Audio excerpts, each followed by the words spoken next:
Let's wait here for the Dream Master to arrive.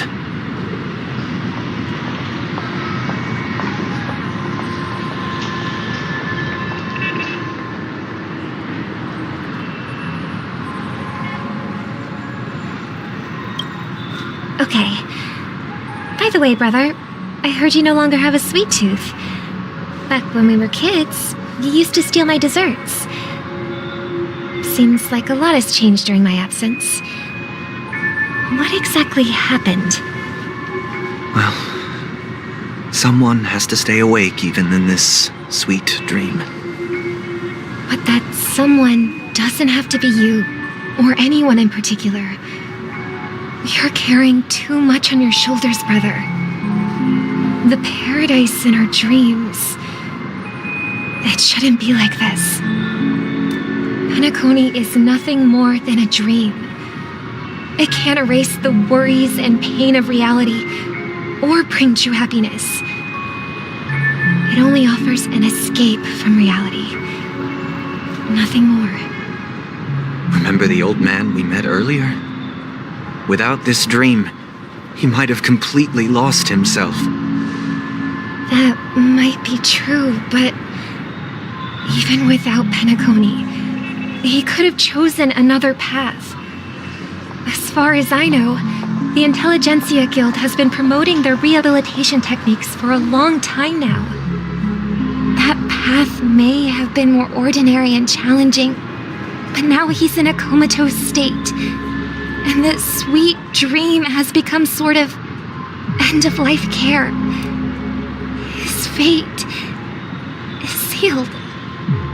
Is Penacony granting these people a future? Or is it taking it away from them?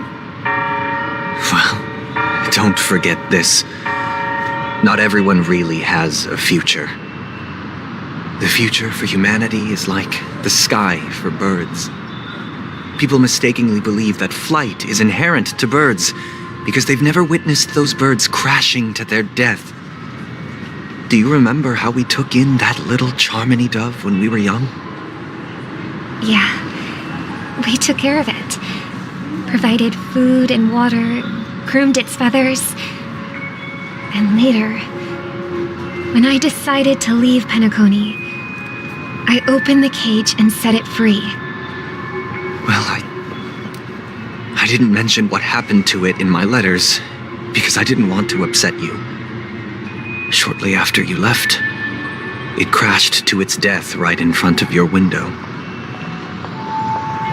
I had surmised as much. I knew you wouldn't have avoided mentioning the bird for no reason. Despite that unfortunate outcome, I still believe it was the right decision. Birds aren't meant to spend their lives in cages. They belong in the sky, even if they can't fly. But here's the thing. If there are birds in this world that can never fly, can we really assert that they belong in the sky? Are you implying that the same goes for humans too? Let's take the Astral Express as an example. The Nameless made tremendous efforts to bridge worlds, gaining fame across the universe. However, only a few extraordinary individuals can endure such a perilous journey. That's because the pursuit of the Trailblaze exceeds the capabilities of ordinary humans. Otherwise, why would this path be filled with broken rails, an abandoned express, and even a fallen eon? That's just sophistry. If that were true, then only the powerful would have the right to determine the future. Unfortunately, that's exactly what happens. Another name for the future is self-value. While this world has its fair share of heroes who inspire people and garner admiration for their heroic deeds, the majority of ordinary people will never become heroes in their lifetime. Some are born weak and vulnerable. Some find themselves trapped in unfortunate circumstances. Some fall victim to malice and cowardice. When it comes to survival, everyone is equal. And the weak can only watch as their value gets constantly diminished by external forces. That's why we should care for the weak and support them as if their suffering were our own. That's what the Odes of Harmony have always taught us. While the Harmony holds noble aspirations, the strong will always be strong, and the weak will always be weak. Even in this carefree dream. Human nature contains greatness, but it also harbors inherent weaknesses that can't be eradicated. In the end, if people can't even secure their own survival, they won't care about the illusory future of equality. As long as the law of survival of the fittest prevails, there will always be fledglings crashing to their death. But if people don't live for the future, do they merely exist for survival? If even you, my brother, don't believe that the Harmony will save the weak, then which eon can make our dreams come true?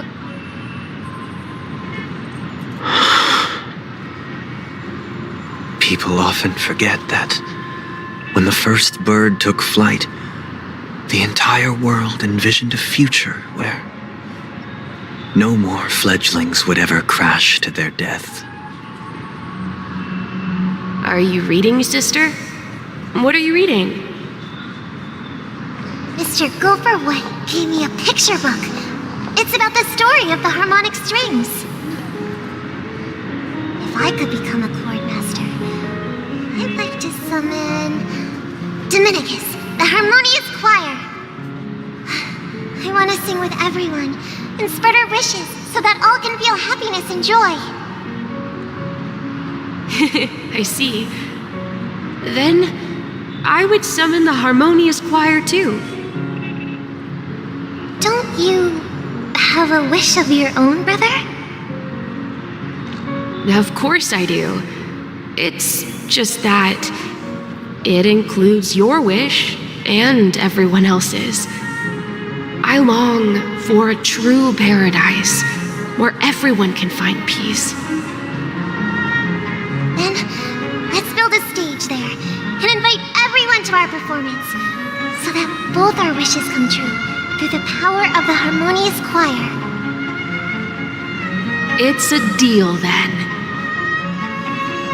Yeah, it's a deal. But how can I become a chord master?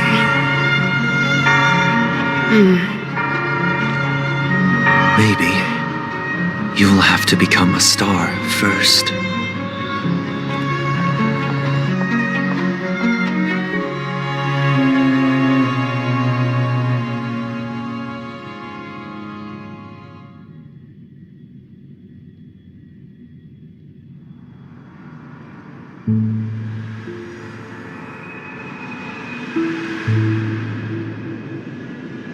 You're back sooner than I thought. Any results? Yes. And now, it's up to us to forge ahead. Since his last will has now been conveyed, my final mission is complete. But pardon me if I sound curt. It's good to have determination. The path Mikhail left for you is not an easy one to tread. Why else would he have chosen to sleep in solitude, staking everything on some nameless in the future? But you have the numbers, and in numbers comes strength. So that might just delay your inevitable a little more. Got any more encouraging words? As I see it, relying on Welt's negotiations alone is far from enough. Regardless of whether the other party will be compliant, negotiating simply allows us to meet them as equals and won't grant us an upper hand. Penacony is our rival's home turf, and we already have very few chips left to play with. Rather than idly sit around while the family's got us blocked off, an offensive approach might be a wiser course of action. We're more familiar with the Stellaron's properties than most, and since it's the key to stabilizing the sweet dream, it's vital to the family's interests. By attacking their core interests, they're bound to retaliate hastily. And as the saying goes, haste makes waste. That's right. As long as we pose a threat to the Stellaron, either with words or otherwise, we have a chance at gaining the upper hand. But the problem is, on the eve of the Charmony Festival opening, how exactly are we going to get close to the theater? Family security will be airtight, and if we brute force it, even if we succeed, it's too risky. So, no one's gonna say anything? Then I'll raise my hand. I know the answer to this question.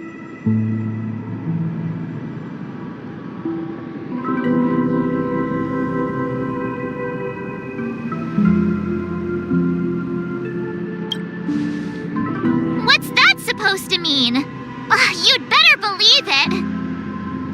So, I heard that before the Charmony Festival begins, there'll be a pageant to kick off the festival.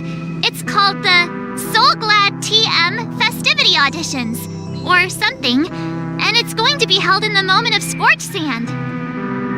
As long as we clinch the top spot, we'll be able to attain the title of Festive Superstar, and be able to personally bask in the graces of Miss Robin. Not that that's important. What's crucial is that we can enter the Grand Theater before the audience arrives. So, how do we go about participating in these festivity auditions? I've already procured special invite tickets from Miss Robin's fan club. To tell you the truth, I had been preparing to join the auditions all along, but now it looks like even if I scrape through, I probably still won't have the chance to shake Miss Robin's hand. So they're still running this thing, huh? It was originally just a publicity stunt, set up by Mikhail to drum up attention. But it looks like it might be worth a shot. We'll follow Marge's plan. Mr. Gallagher, will you be joining us? I'm afraid I won't have the time. As a virtual character, I've already completed my final mission. Whether Penacony can awaken from this dream is all down to you. Should we ever cross paths again? I'd love for you to visit the Express. All right. I'll have to add to that databank of yours you've got on the Express. And Miss Firefly, we thank you for all your support. We're faced with a formidable enemy. As long as the Astral Express and Stellaron Hunter's objectives are aligned, we're willing to cooperate with you. We've already come this far together. I'd like to join you for the rest of your journey on Penacony. I'm pleased that we can finally fight shoulder to shoulder. I couldn't ask for a better ending. This is also the spirit of the Trailblaze. Now, everyone, let's prepare to move out.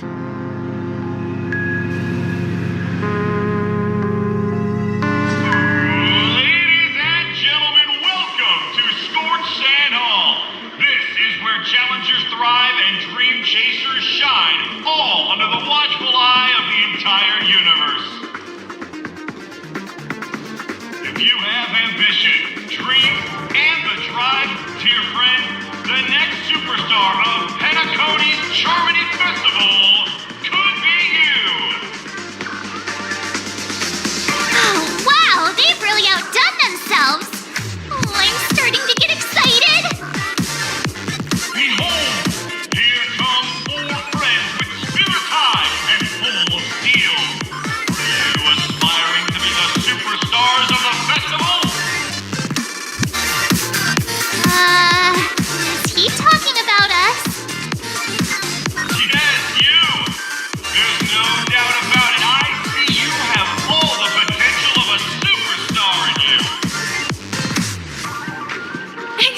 me, you four. What are you hoping to get out of all this?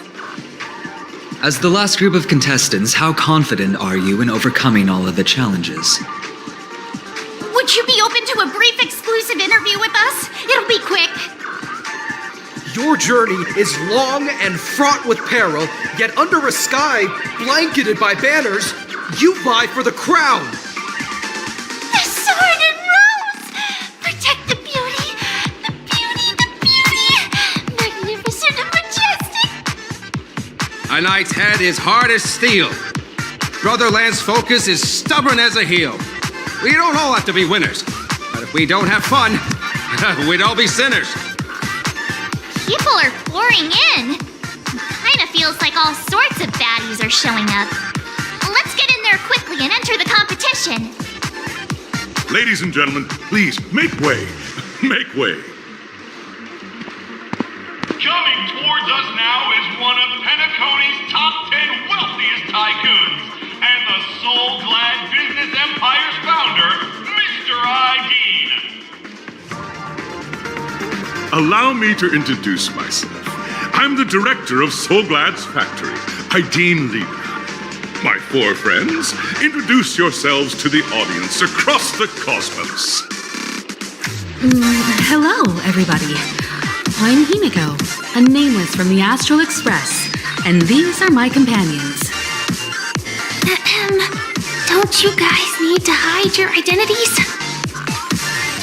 Can't hide it anyways. Penacony is plastered with our posters. And because the Astral Express is so well known, the family won't dare to make any rash moves.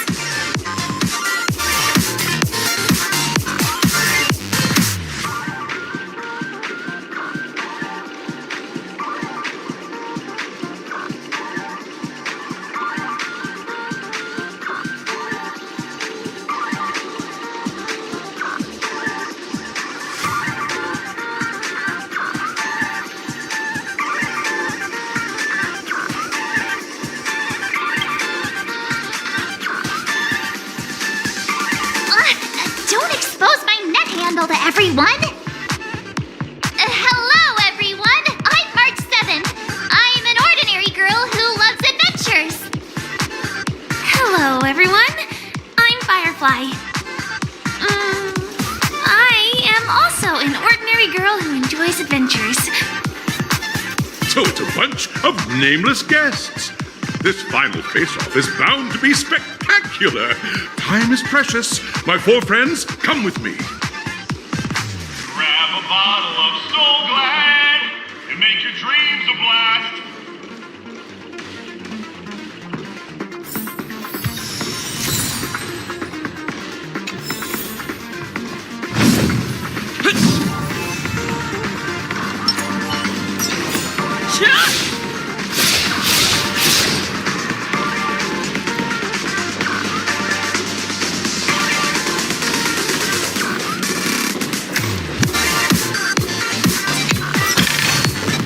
Sometimes it's nice to slow down a bit.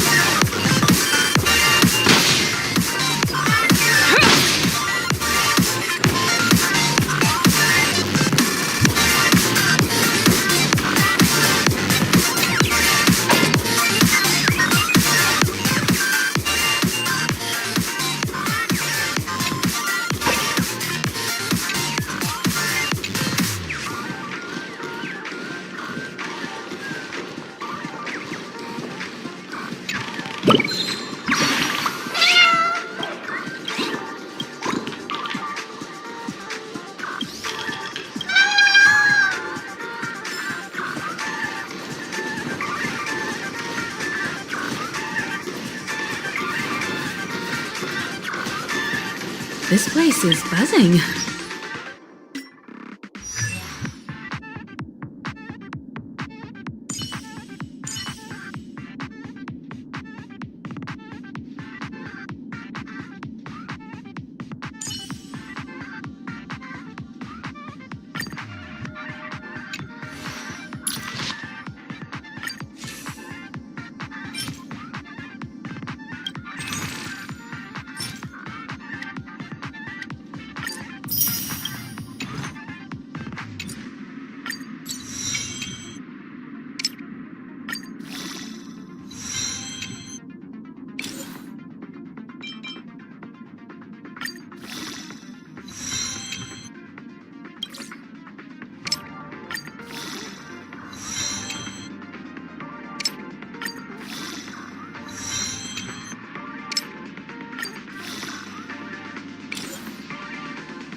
That's right. This venue is a miniature representation of that time known as the era filled with boundless possibilities.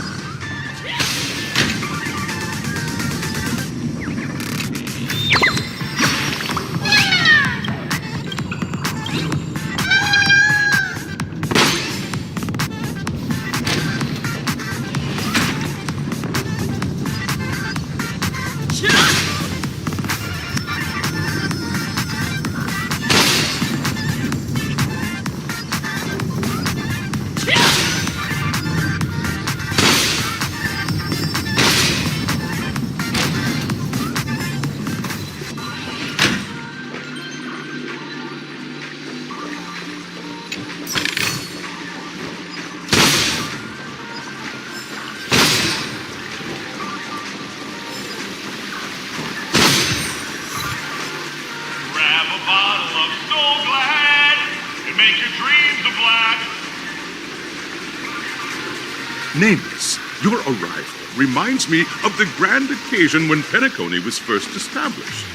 I was still a young, bright-eyed lad back then, lured here by the watchmaker's ads, full of zeal and ready to make my first fortune in life. Once, during a particularly grueling day, I passed out and was resuscitated by a drink from Mr. Sousa. That sweet taste has since been etched in my mind, and that was what drove me to create the Soul Glad that we all know and love today. The dream-chasing era was truly a wondrous time. Oh, I miss those days, and the watchmaker. Scorched Sand Hall is my homage to that time of boundless possibilities. I wholeheartedly hope you make it to the finish and emerge as the next superstars of Penacony. Now then, is there anything you'd like to say before the competition officially begins?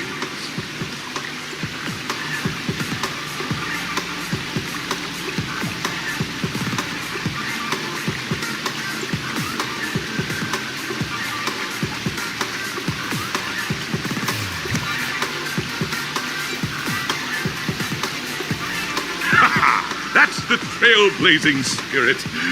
How about you, Miss March? Hello, everyone! Next up, get ready for the Mega March 7th adventure, where I'm going to break the speedrun world record! Trailblazing into the uncharted and challenging the limits. That's Miss March 7th for you. How about Miss Firefly? I hope that by the end of this journey, everyone will have achieved the outcome that they hoped for. Ah, a wonderful wish! Miss Himiko, what are you expecting from your team? Safety first, everyone. Simple words, but full of warmth. Waiting for you are 3 stages, each connected to that era. The first 2 stages offer 2 distinct paths to choose from, with unique challenges on each route. And in the last stage, you will face off against a champion who has defended the title to this very day. A beloved contender whose noble virtues are unrivaled. Those are the rules. Simple. Everyone clear? Now, I hereby announce that the 33rd Scorched Sand Festival of the 20th season, sponsored by Soul Glad Enterprises, has started.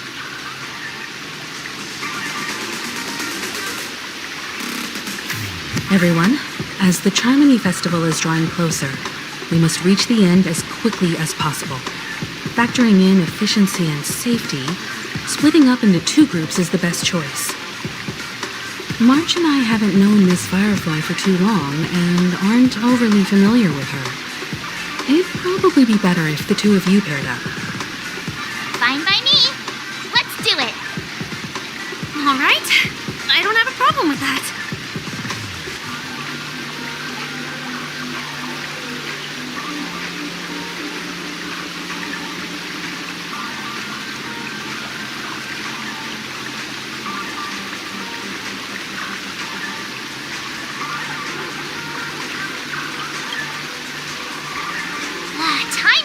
talking.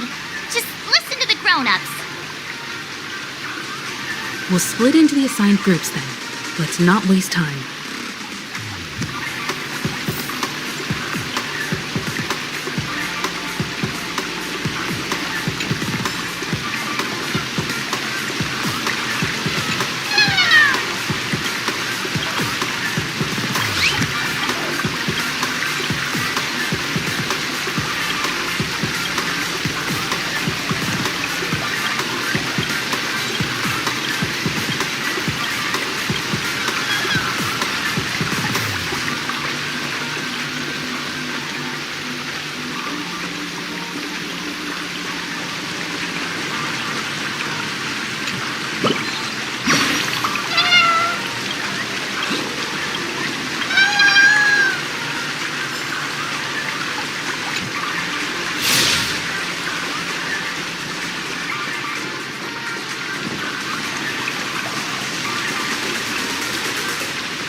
Welcome to the first stage of Soul Glad Enterprises' 33rd Scorched Sand Festival of the 20th season, Dreamplay Fantasia.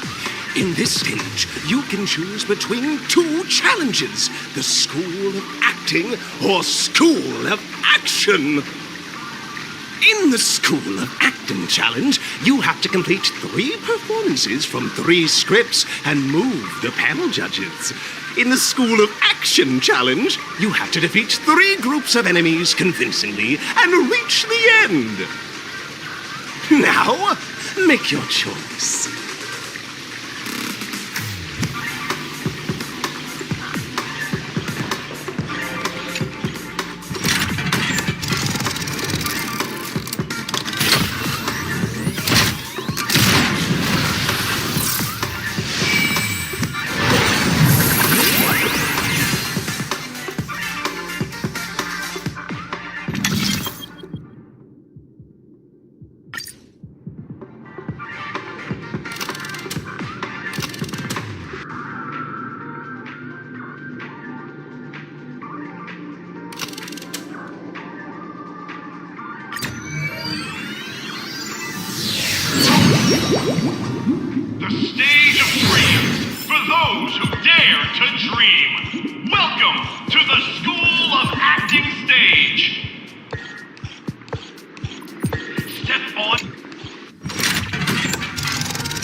allow me to introduce the rules of this challenge to you. There are 3 stages up ahead. On each, you will find an outline of a script. These 3 scripts were written by the legendary filmmaker, The Watchmaker, and depict various stories from Penacony's era of pioneering. Your task is to bring those moments to life, find the right words, and act convincingly to make the judges feel the script's intended emotions. Oh, I wish you a successful performance. Also, a bit of trivia. The record score for this stage is held by a participant with fiery red hair. His exceptional performance brought even the strictest judge to tears. It's like he wasn't even acting at all. We are running out of time, so let's get this over with quickly.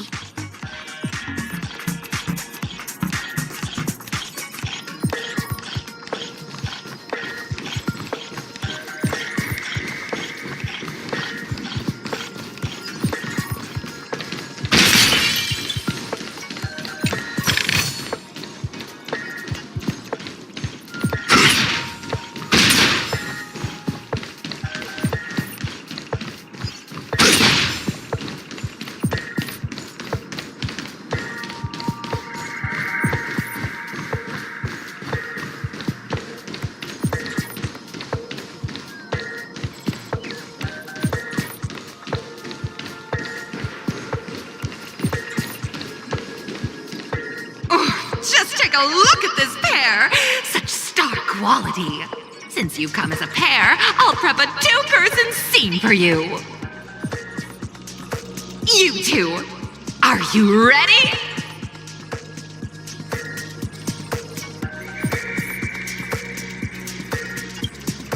Envision that you both, driven by the spirit of exploration, are arriving at the land of dreams that is Penacony for the first time. But instead of lush lands, you find yourselves amidst swirling sands and desolation, far from the paradise the Watchmaker described. You're driving an old clunker through the wilderness of the Dreamscape, braving the cold wind, choking on the dust, and suddenly, a fierce memory zone meme blocks your path.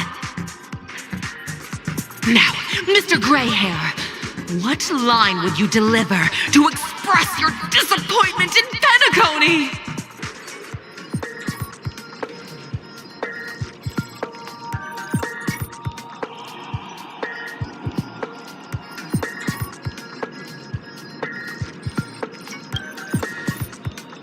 Very good. Now, though you're disappointed, your screen partner is conversely very enthusiastic. Now, young lady, you will say... This is great! I love living on the wild side! Very good! Very intense! And then we cut to the story's next scene.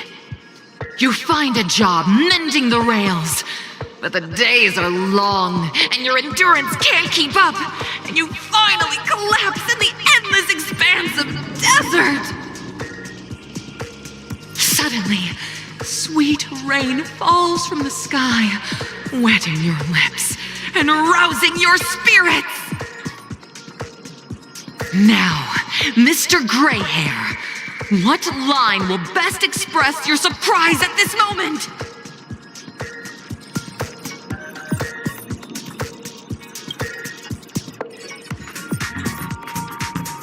But at this moment, your partner yet gazes into the sky, both her eyes closed. The raindrops fall, blurring her vision, and she tragically says... Perhaps we were never meant to succeed. Right? Fantastic! Both of you have an incredibly solid foundation in dialogue delivery. However, lines aren't everything in a performance. Please continue this story on the second stage. Up next, you'll be challenged with a body language test. I hope these tests won't take too long.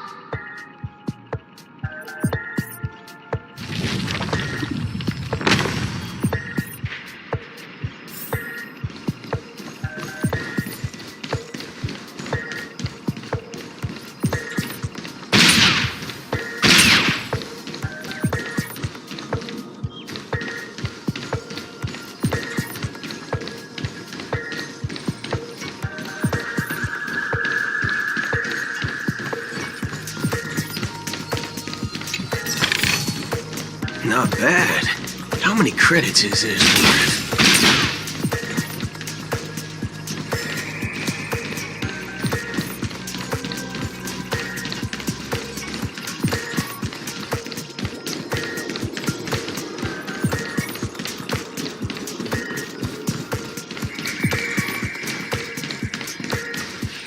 Here, you two are required to skillfully utilize body language to portray the story context I've laid out for you.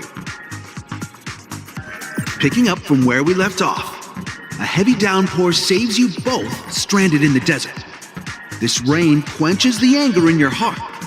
You look to your companion, now completely devoid of fighting spirit, wanting to comfort her.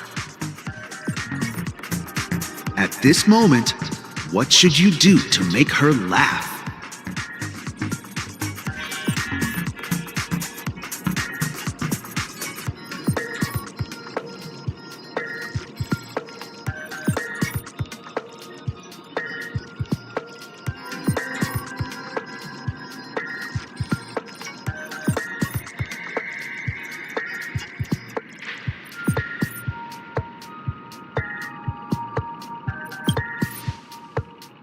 The test now is about body language.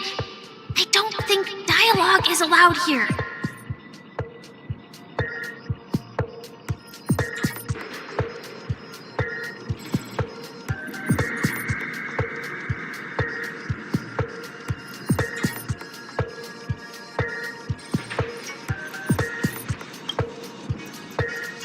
You seriously think that would make someone laugh?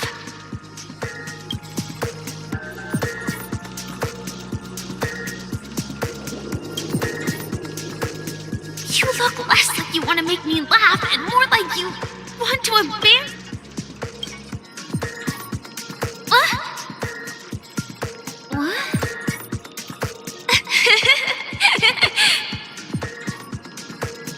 Right answer!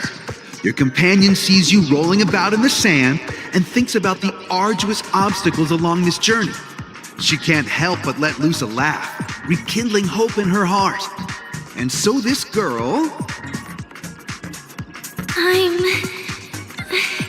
gonna get back on my feet and keep moving forward.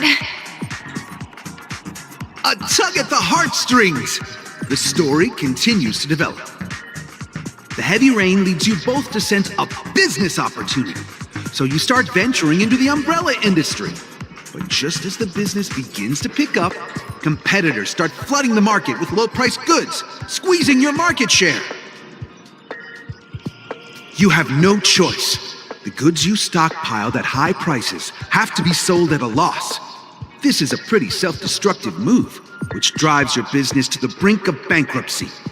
At this moment, what would you, who refuses to admit defeat, decide to do?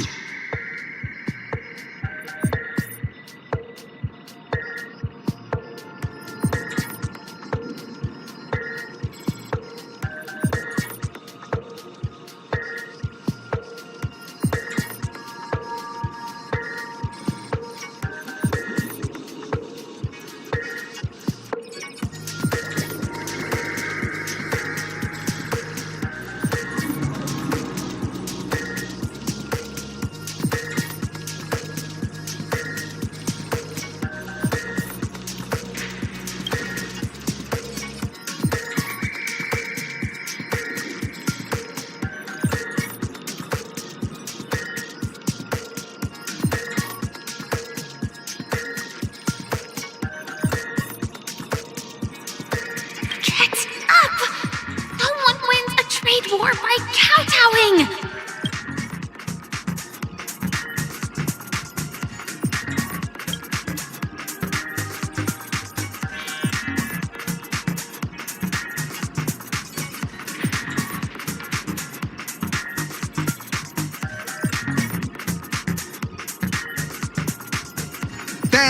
fantastic. But it's a pity your friend does not agree. Seeing that you're up to your eyeballs in debt, she sees nothing but despair in her future. And then... I leave Penacony in utter disappointment. Is that okay? Of course! Absolutely! I was this close to tears! Both of you possess exceptional acting talent! However, the true test is yet to come. You're about to encounter the harshest judge this show has ever seen. You'll need to rely on perfect performances if you want to win them over.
Play like how you usually do in the simulated universe.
The final stage.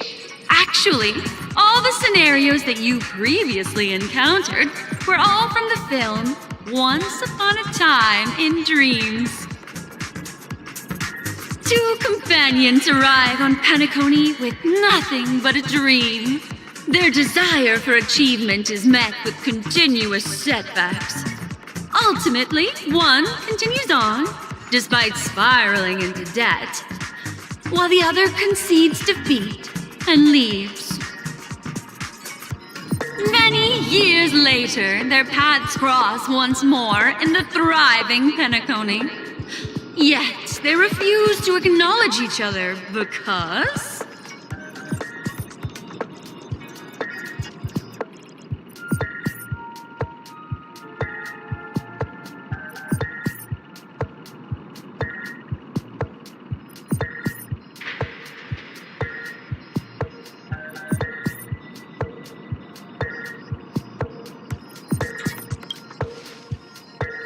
Against the backdrop of a revitalized Penacony, the joy of reunion mixes with the sorrow of past separation, the awkwardness of being strangers, and the shyness of a long-awaited encounter, all converging at this very moment.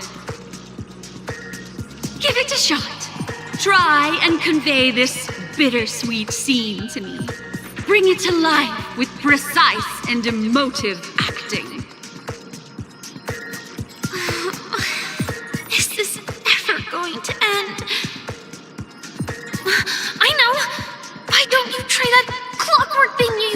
sure.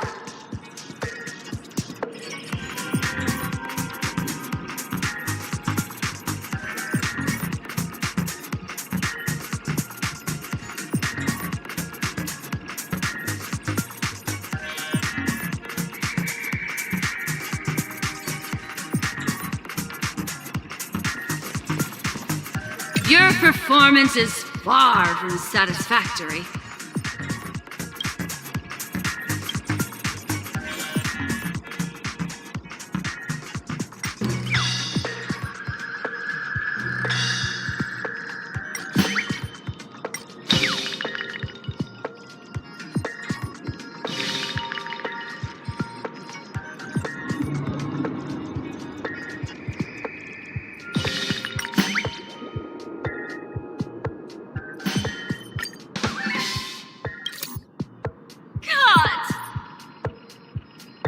I never imagined that such a sad scene could be portrayed by you two in such a joyful and heartwarming way. Two people sharing a long cherished friendship, as if time and status meant nothing to them.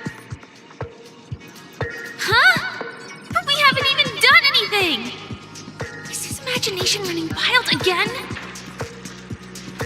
Brilliant! Your portrayal outdoes the original. It's simply beautiful.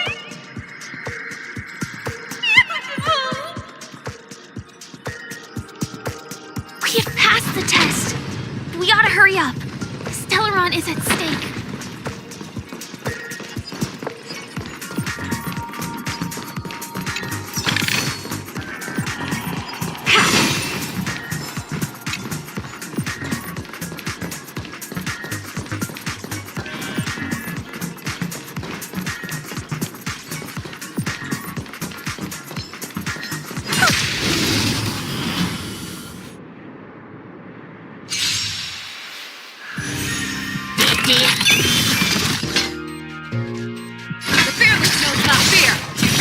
Don't worry, this one's on me. Let's duel. There's your reward.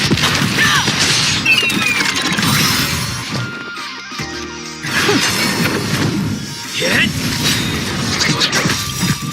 Lance ablaze. Lance! Forward!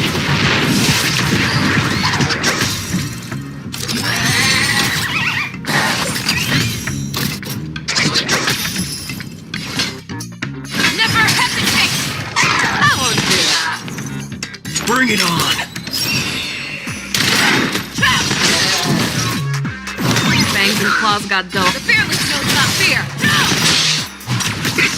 Don't worry, this one's on me. I venture forth to hunt forever. Triumphant! Victory is inevitable! Open sesame. Lance ablaze. Lance! Forward!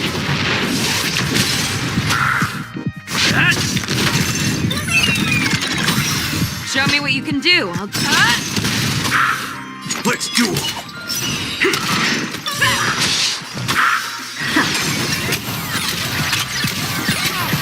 There's no reasoning with you bunch anymore. Those with the loaded gun, those who dig their own grave. It's time.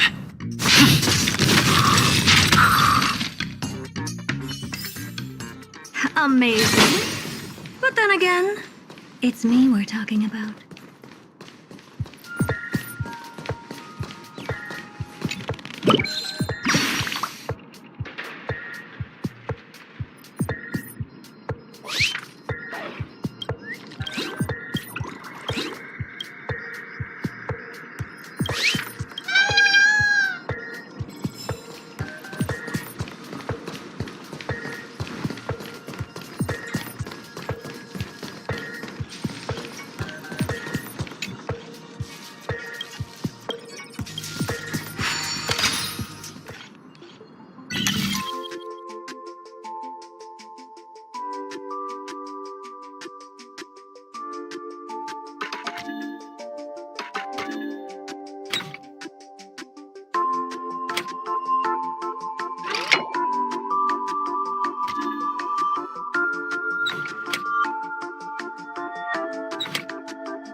Congrats to both of you for clearing the stage. But more importantly, are you having fun?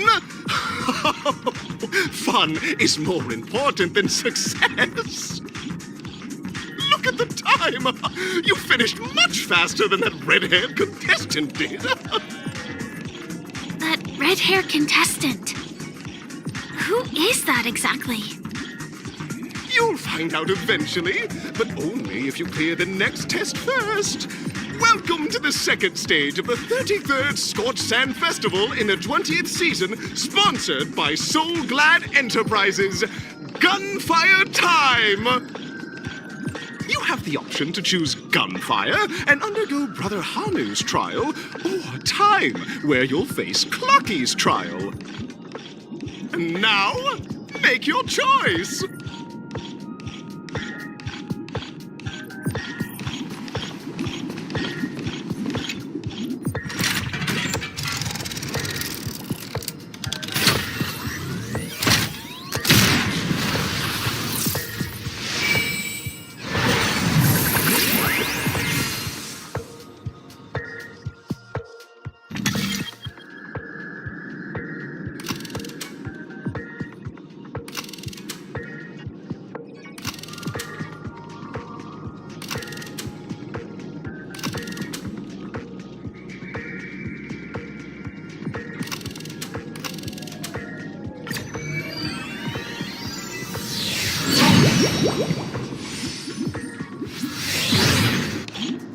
Dear friends, welcome to the wonderful world created by the Watchmaker. Awaiting you up ahead is the titular character from the beloved Clocky animation, Clocky! It's said that the Watchmaker dreamed up the idea of Clocky when he was just a boy. Back then, he was merely an apprentice in a clock shop. And one night, he dreamt that all the broken clocks started sprouting arms and legs.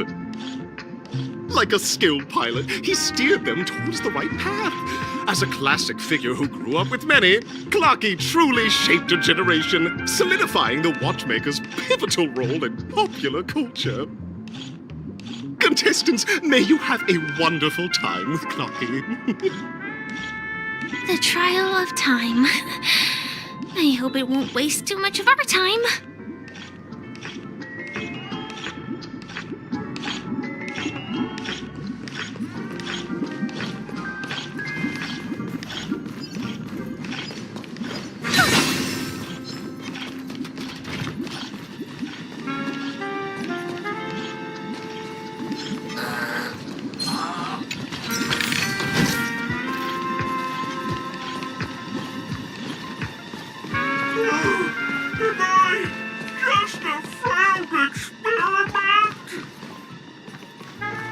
That statue. Did it just speak?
Oh, you want this? I'm just an expendable failure of a clock, aren't I?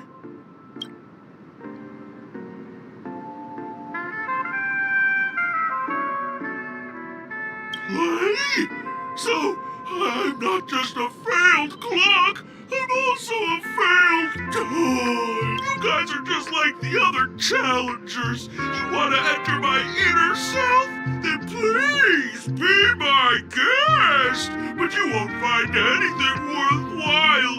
I'm just a failed piece.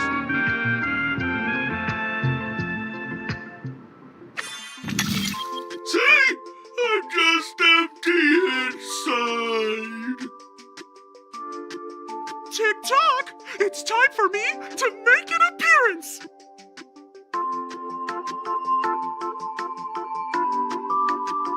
Clocky? I can also see him.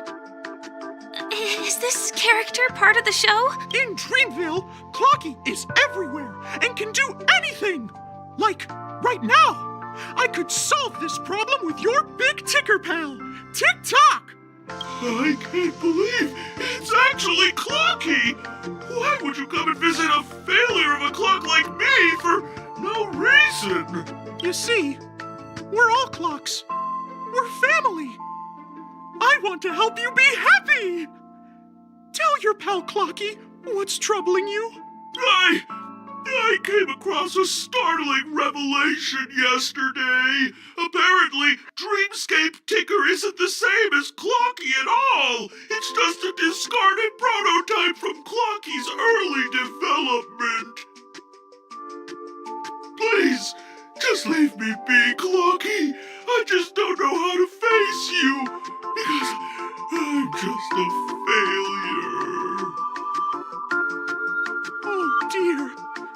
Seeing it like this is utterly heart-wrenching. But fear not. We're here to help it rediscover the missing parts of its inner self and guide it out of despair. I guess even troop members can experience existential crises. Don't worry, miss.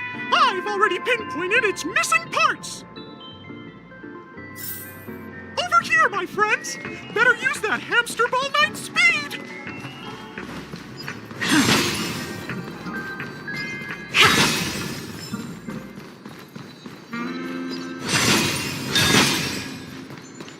This must be one of the missing parts that Big Ticker needs!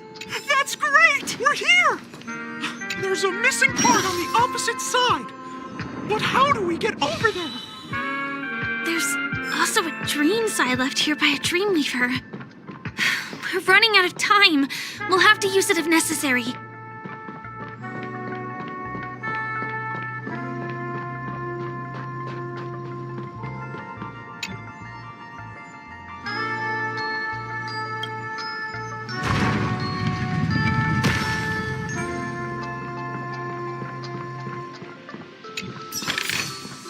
Oh.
It's an origami bird! What's it doing in Beyond Overcook's tail? Is that Cookie, Tweet? Please save me, Tweet! I'm being roasted alive, Tweet!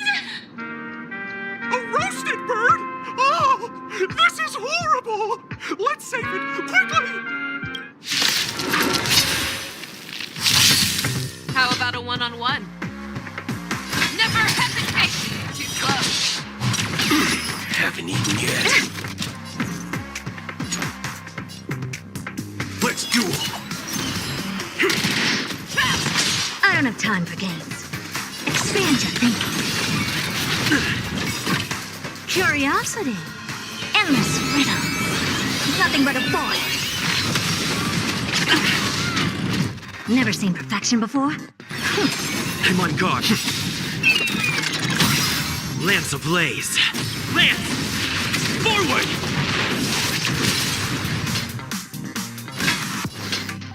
Fearless knows not fear. I won't fear.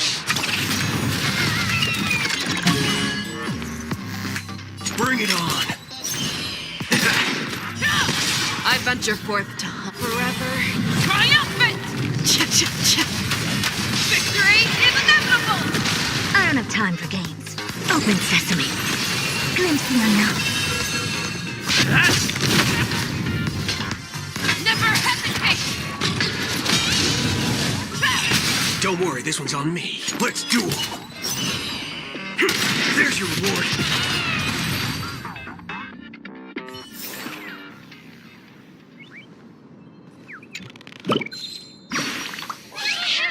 Thank you, guys. Tweet. I feel I'm about 70% cooked. Tweet. Thank goodness you're okay! But why did you burrow yourself into that fella's tail? Because that fella stole one of Mr. Big Ticker's pots. Tweet. I wanted to help retrieve it, but I accidentally got myself stuck in the oven. Tweet. Go ahead and get it, but be careful. It's hot. An inner self fragment belonging to the Sweet Dreams troupe? This is just too surreal. Oh.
Ah, you want this? Fine. Take it and amuse yourself.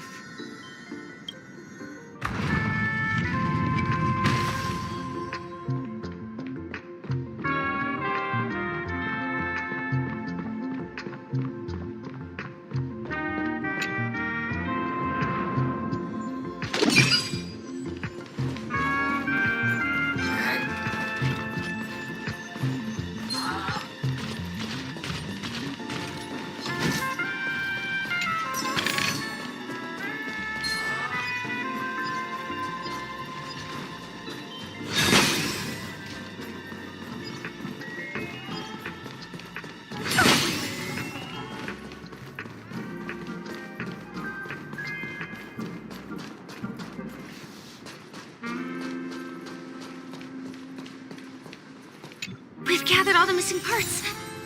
Let's hurry back. We don't want to keep Big Ticker waiting.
pretty underwhelming.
You want this? Fine. Take it and amuse yourself.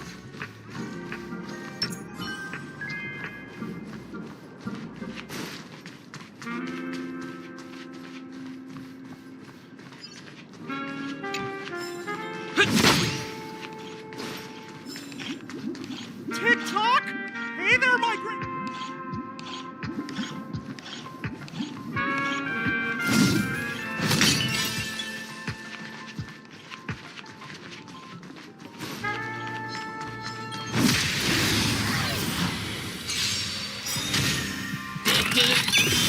There's no reason those with the loaded gun, those who dig their own grave. I'm okay. You're falling apart on your own. The fearless knows not fear. That won't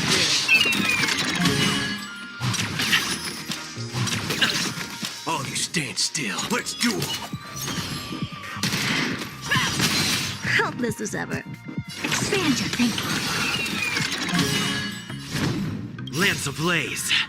Lance! Forward!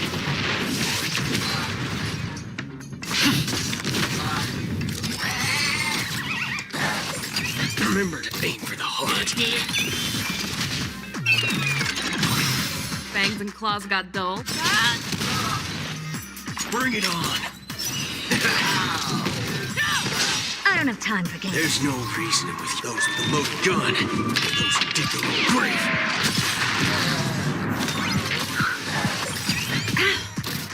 I venture forth to forever triumphant! Victory is inevitable!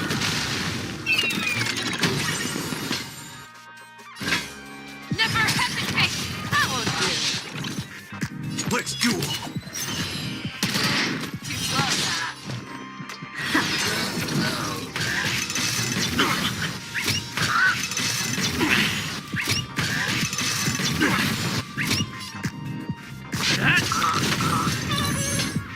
The fearless knows not fear. Waiting in line for a bullet. Bring it on. Never seen perfection before? Open sesame. Remember to aim for the heart. I venture forth to forever triumphant! Victory is inevitable!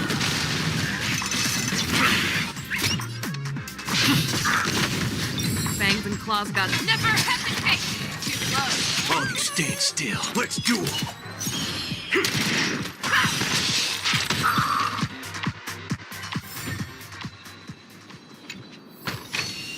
Is that all?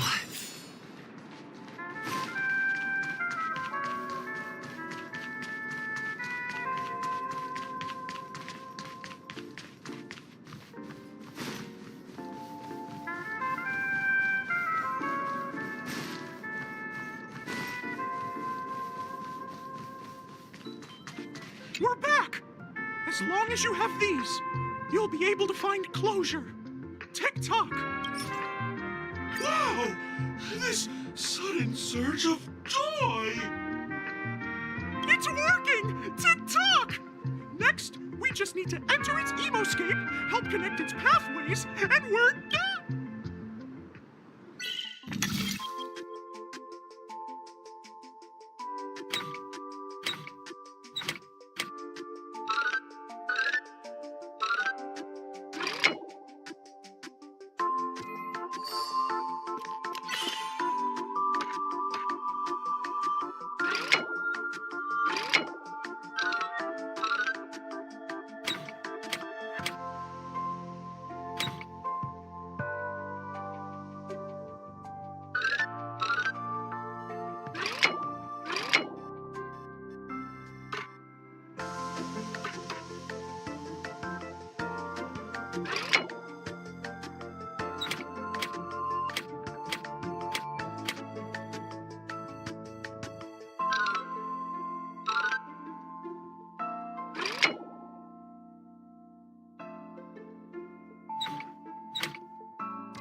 What's going on in here?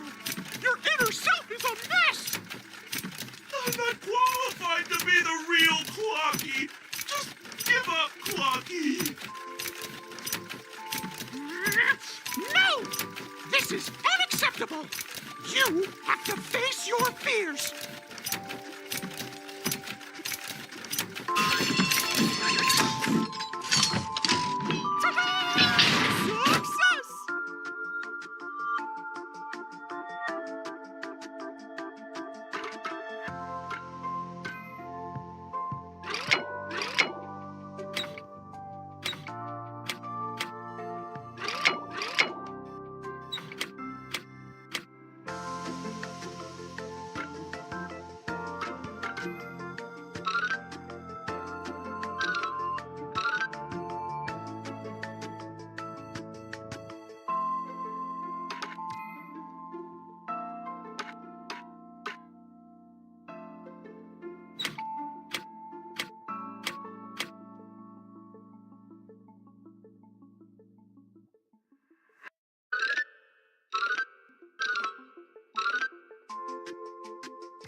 Thank you, Clocky. If not for you, I'd never be able to connect with people like this. You helped me find myself again. No problem at all. As the guardian of Dreamville, it's what I'm here for. Tick-tock! Oh, my friends, you still have other important things to do, right? Go forth, my friends! When the moment comes, all the Dream Tickers and I will cheer for you! It's all done! Victory's in sight! Let's head to the final stage.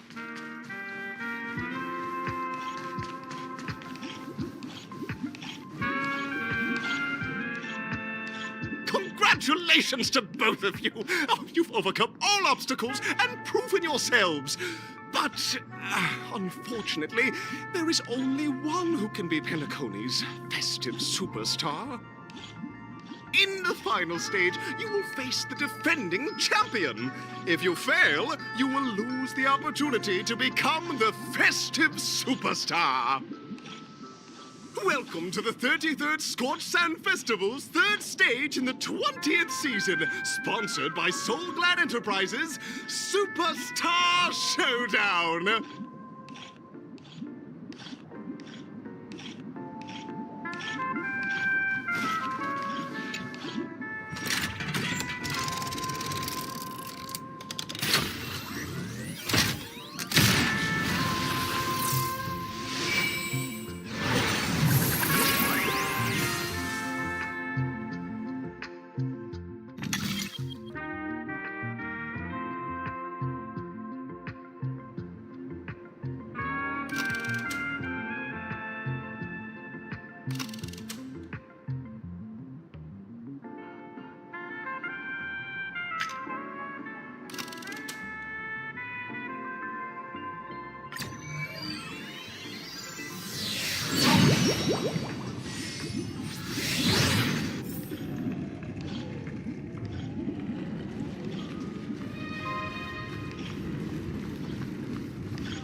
No way. I think I just saw someone.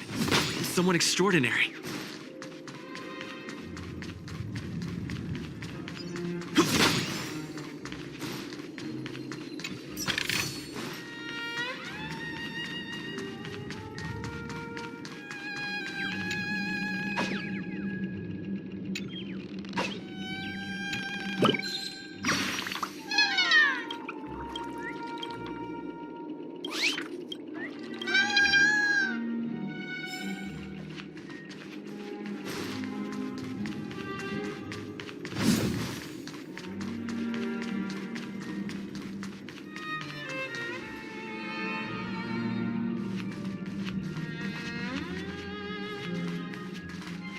Please wait!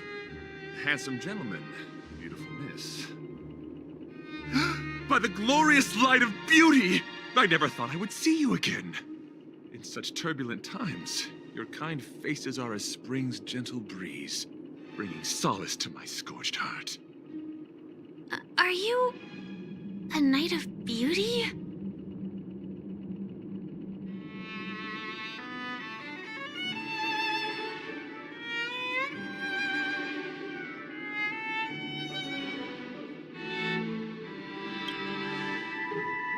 You've already heard of my humble title elsewhere?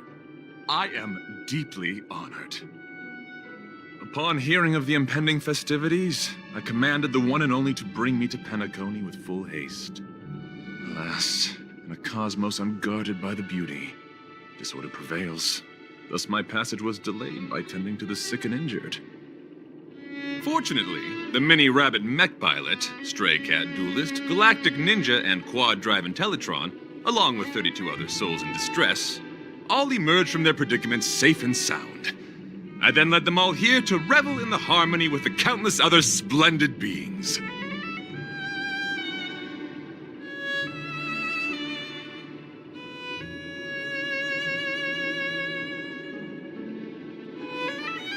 Saving the world? What a righteous act of beauty! If that's the case, No, that won't do. The rules of the contest are sacred and inviolable, just like the beauty. What would be the noblest choice?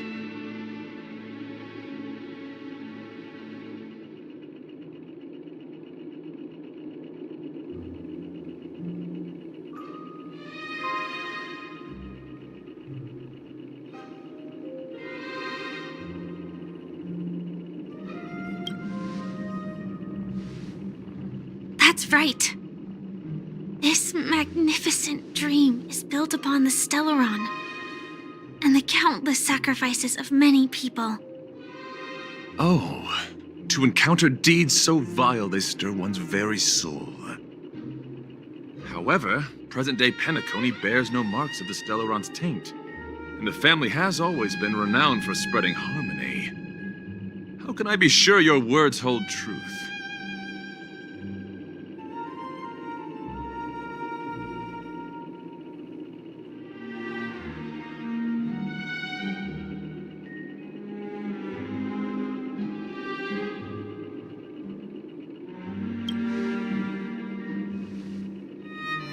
I'm not wrong. The Knights of Beauty also received an invitation from the Watchmaker, right? That's right. But what does this have to do with the Stellaron? Actually, we've already met the Watchmaker.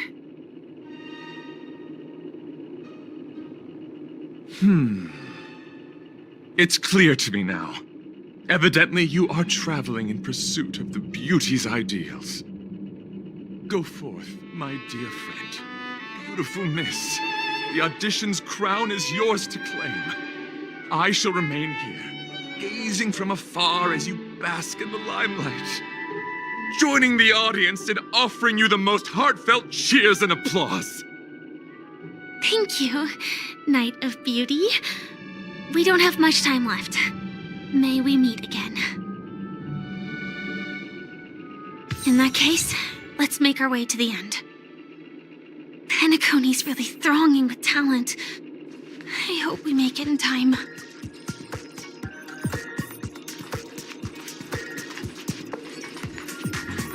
Go forth. The champion stage belongs to the both of you. Bask in the glory you deserve.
Becoming this Scorched Sand Festival's champion! We look forward to their amazing entrance in the Charmony Festival! Let's give a round of applause to our aspiring young guests!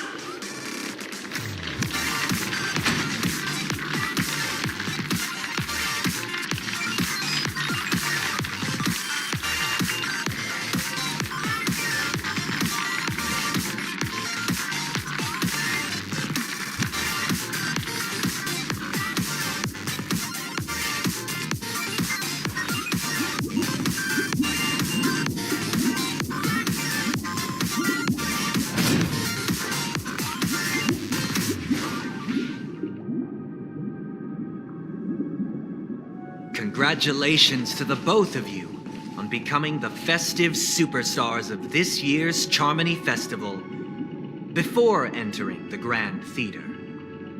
I on behalf of the organizers, extend my sincere congratulations to you, wishing you joy under their radiance.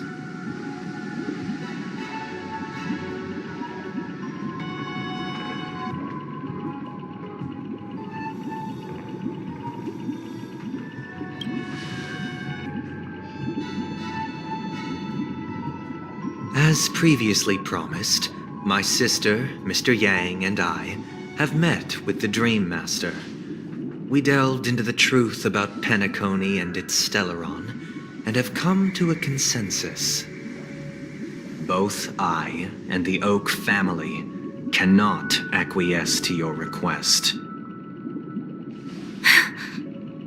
Just as expected. We acknowledge the perspective of you, Nameless. Penacony does require change, but not as you propose. The planet of festivities cannot and will not revert to a place characterized by chaos, disorder, or anarchy. Through your journey of overcoming obstacles, you must have glimpsed the essence of that era. The vulnerable ruthlessly eliminated, equality non-existent, common folk living precarious lives, eking out a dreary existence. Ultimately, only heroes like yourselves manage to achieve success. But I would dare ask, if you did not possess the special status of having a Stellaron, and you were but an anonymous and frail member among the masses, which Penacony would you prefer? A dystopia for the survival of the fittest, or a sweet dream paradise for all?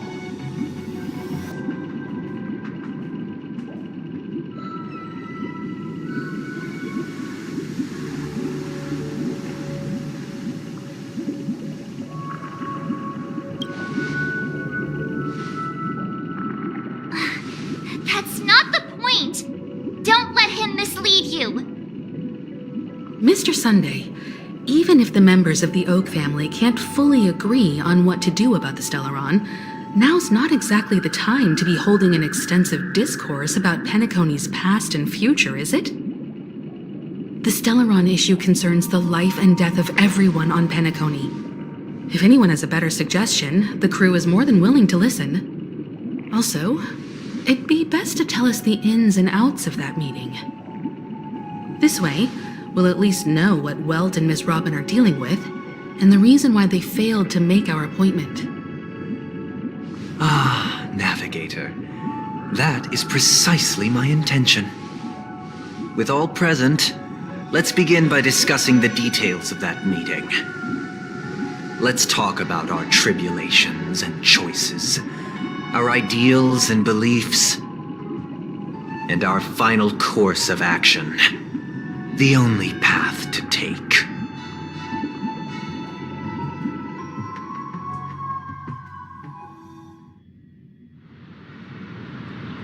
You mean to say that for the longest time, there have been scoundrels who would use the Charmity Festival that I have bequeathed to the masses as a tool to realize their ambition?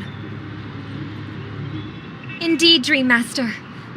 Once the Charmony Festival begins, the Stellaron's powers, along with the song, will be broadcast across the entire planet of Penacony. And then everyone in their dreams will be unable to awaken. This is indeed surprising to me. The Dreamscape is maintained by the collective effort of the 5 families. If someone were to use the Charmony Festival to recklessly disseminate the power of the Stellaron, this individual must hold a position of great authority. Do you have any suspects? I'd like to ask, did you really not know of the Stellaron's existence? I would have never thought that this Nameless would point the spear at me. Quite astonishing indeed. If I have offended, the Astral Express extends its sincere apologies. But the current circumstances are dire and leave no room for meticulous inquiry. We're doing this out of concern for the Dreamscape's safety.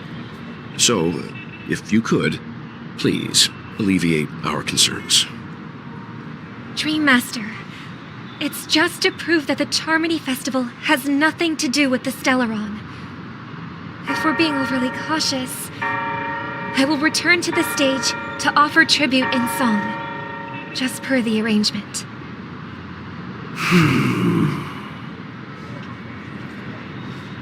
Sunday, Robin.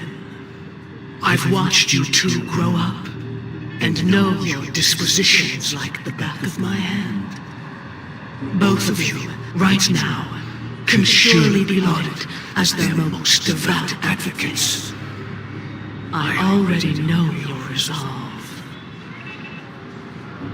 The magnitude of this matter is enormous and cannot be taken lightly. Since Mr. Yang has asked with such earnestness, I will personally respond in kind. If there is a need, the entire Oak family will be mobilized to heed your call.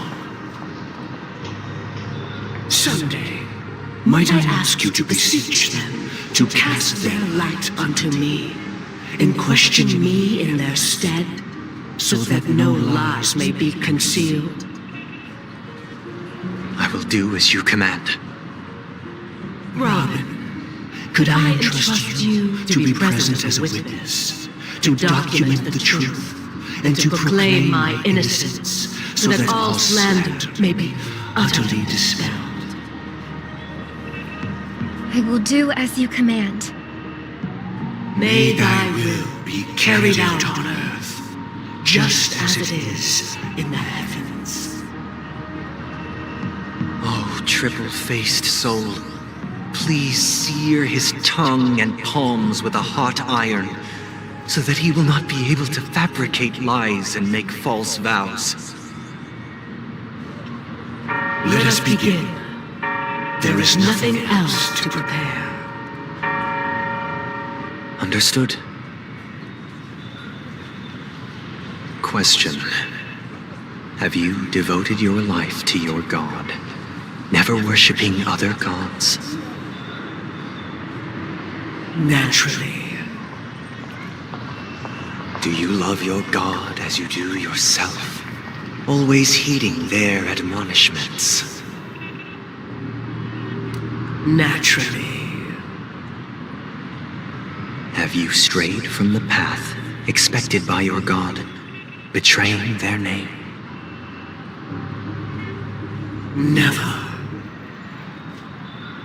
Have you ever been inordinate with your asks of your god, coveting more than the foundation of the creation itself?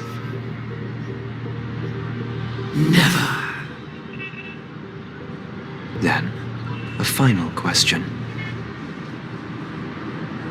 Do you swear to fulfill all vows, past, present, and future? With the Eon as my witness, if I do not deliver on my words, or if I renege on my vows, may I be cursed in accordance with divine law. They have seen your faith, and have endorsed your faith. With this, it can be evidenced... Just a moment. What is it, Mr. Yang? I have another question I hope to have answered. To my understanding, the family's harmony and prosperity have never relied on so-called divine laws. The god you both mentioned, are they truly Hsr? Mr. Yang should know that those belonging to the family toil together as if they were kin, embracing solidarity and unity under their light. All duplicity is laid bare before the harmony. Such a delicate and complex symphony. Which other god could perfectly harmonize this, if not for the Great One, Hsr? Perfectly harmonize. Therein lies the problem. It isn't an outsider lurking in the shadows who changed the harmony, but a dissonance that has surreptitiously emerged from within this very symphony itself. In the distant past, there existed an eon. With one flick of the wrist, they crafted the laws of the cosmos. Their followers formed the Beyond the Sky Choir, spreading solemn and reverent hymns throughout the universe. Later, they fell. The route traversed by this eon clashed with the harmony, ultimately being absorbed and fused into it. The chorus that once reverberated across worlds fell silent, and when it echoed anew, it was transformed into the hymn of harmony. Though an eon may perish, paths with no masters still linger. In the all-forgiving harmony, echoes of bygone dissonance may subtly arise. Mr. Yang, being overly astute can be a detriment, especially when you find yourself alone and without allies. So this is how it is. For the sake of our grand cause, Sunday, please afford these two an opportunity to rest. What?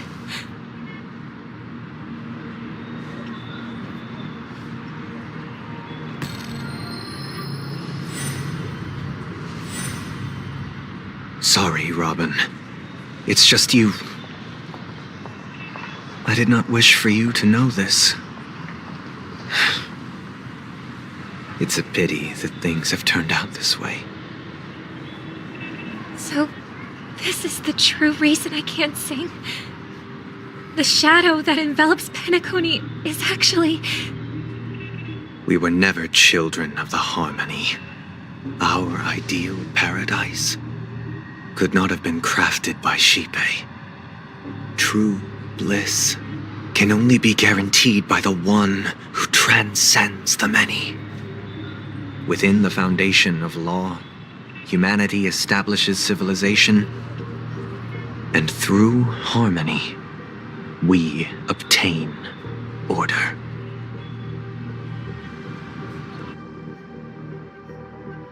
Unbelievable. To think that there would be remnants of the Order on Penacony. What have you done with Mr. Yang and Miss Robin? Don't worry. I just gave them some time alone to ponder their fates.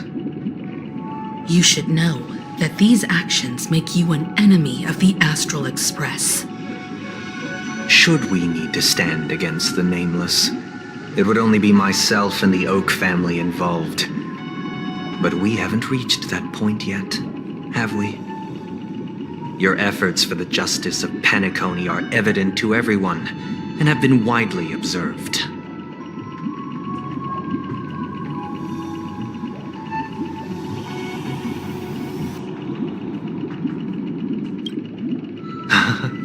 Patience is a virtue.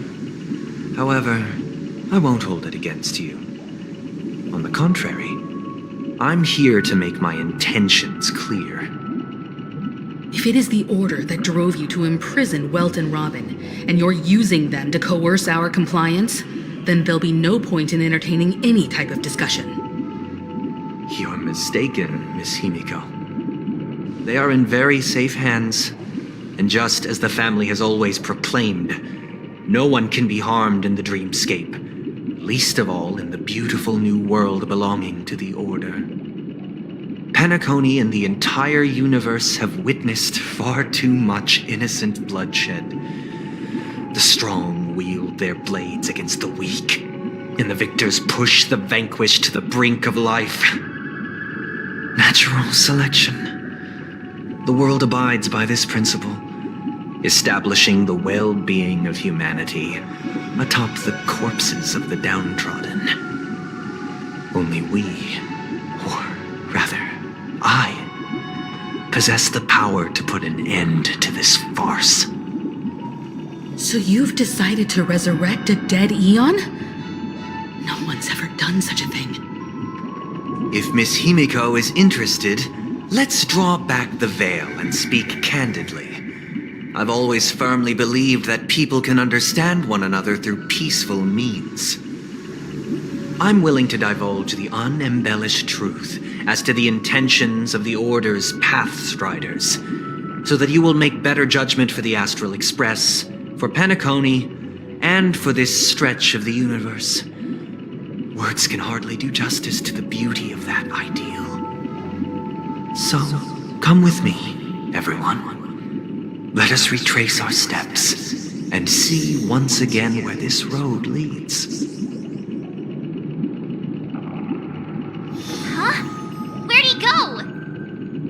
Welcome. This isn't any location in Penacony's Dreamscape. It's my inner world. The reason the scenery before you remains unchanged is because your consciousness has drawn on similar concepts to fill in the gaps.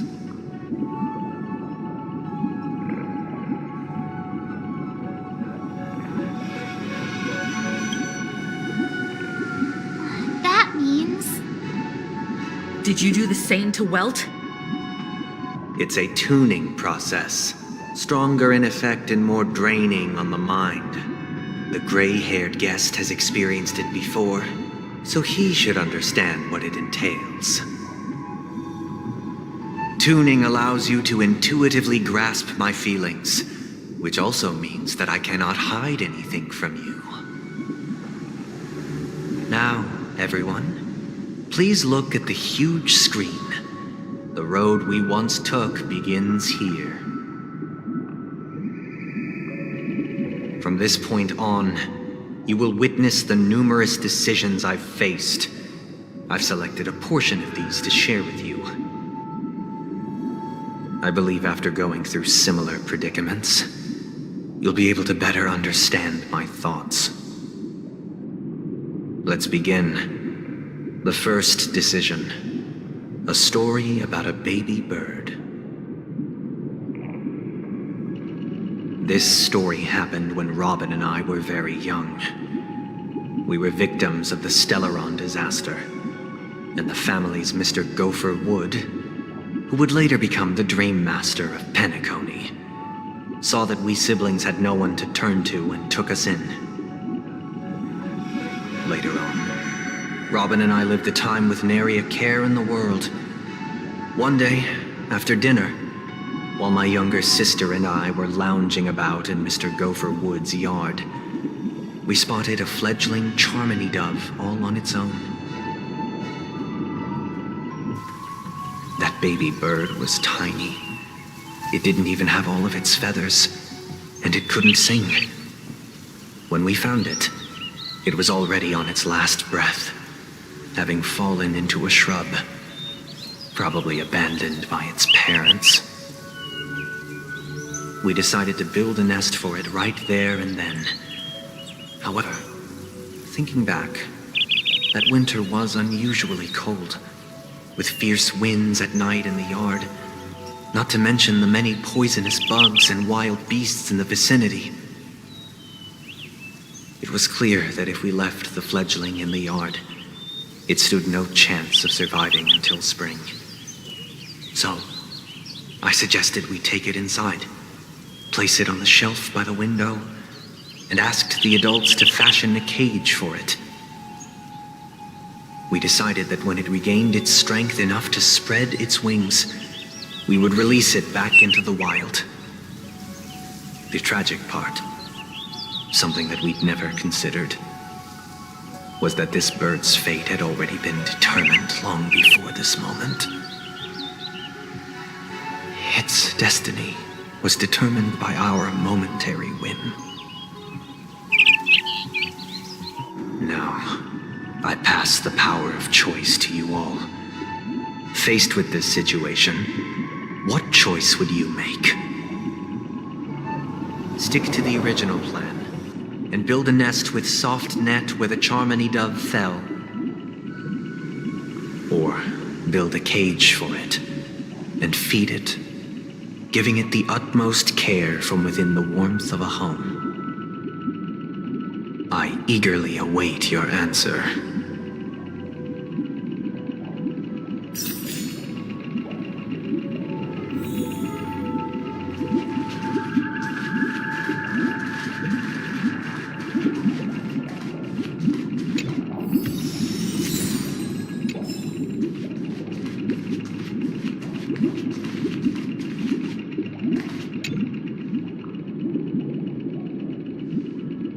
It looks like he really has no intention of imprisoning us.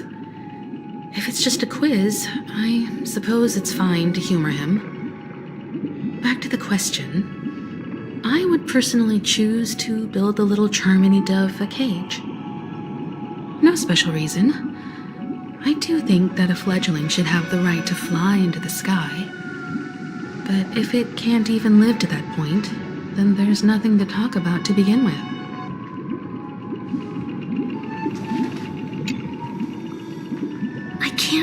Decipher his intentions right now, but based solely on that question, I would probably choose to build that dove a cage. Even if I was gonna release it back into the sky, it'd have to be strong enough to fly first. If I left it where I found it, I fear it'd never get the chance to fly ever again.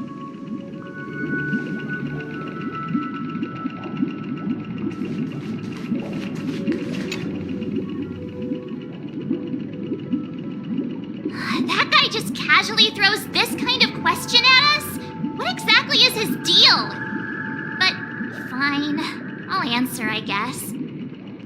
If it were me, I guess I'd choose to build a cage for the little Charmony dove. After all, leaving it there, it's bound to get hurt by wild animals or something. And that'd just be too sad.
I'm happy to see that you made a choice similar to ours. If your mind is made up, let me reveal the outcome of this choice. We passionately nursed it back to health, preparing only the best food for it every day. We even preened its feathers. Later, on the day that Robin left Penacony, we opened the cage door and let it fly back into the sky. I watched it for a long while by the window, probably about 3 or so days. In those 3 long days, the little Charmony dove tried again and again to spread its wings to fly into the sky, but fell to the ground, only to keep trying. Finally, on the 137th attempt, it succeeded. But its attempt did not go perfectly. After flying unsteadily for a while, it fell to the ground, unable to grasp the direction of the air currents. The fall shattered its wings. It writhed helplessly in my embrace. But it was all for naught. finally succumbing to a painful demise. And in that instant, our tender care, our given love and hopes, they all became the inevitable push that sent it to its death. I deeply regret the choices we made. Next, let us head to the second decision. This time, it's the story of a dream chaser. This story happened when I was appointed as Bronze Melodia, a position exclusive to the Oak family, charged with listening to the problems and vexations of Dreamscape residents and providing them with the relevant guidance. It was during that period that I had the opportunity to hear voices from all corners of the Dreamscape. Joy, sorrow, arrogance, regret. The complex tapestry of human nature that formed the world. And I was fortunate to catch a glimpse of it. He was a dream chaser and an illegal stowaway. Just like the rest of them, he came to Penacony in search of a better life, except that, to most people, the price he paid, I suppose you could say it was everything. He told me I sold everything I could at home. The house, the land, even his 2 children.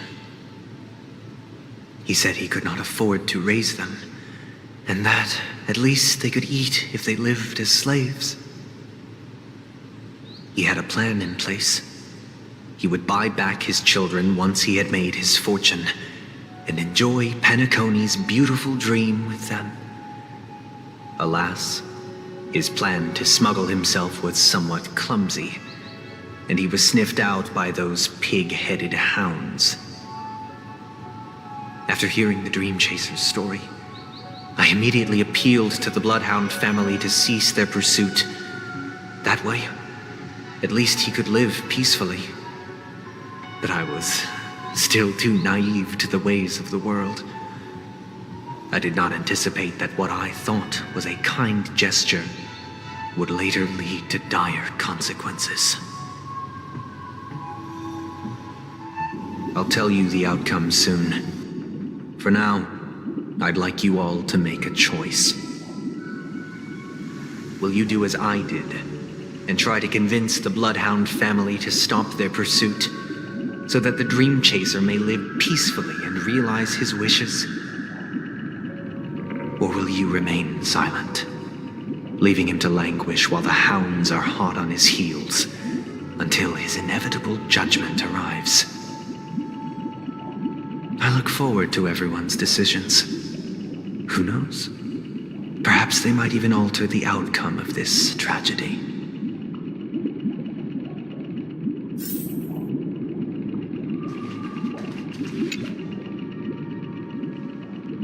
A Dream Chaser story. If I acted out of kindness, I would probably ask the Bloodhounds to stop their pursuit and lend him a hand. But what cruel repercussion would this choice result in? I think Sunday must have been deeply impressed by the limitations of the strong defending the weak through this incident.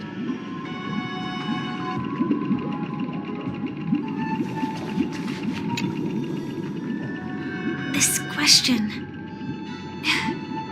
Surely it has some connection to the baby bird story. And this connection is precisely the breakthrough Sunday aims to use to persuade us. I'd probably choose to ask the Bloodhounds to cease their pursuit.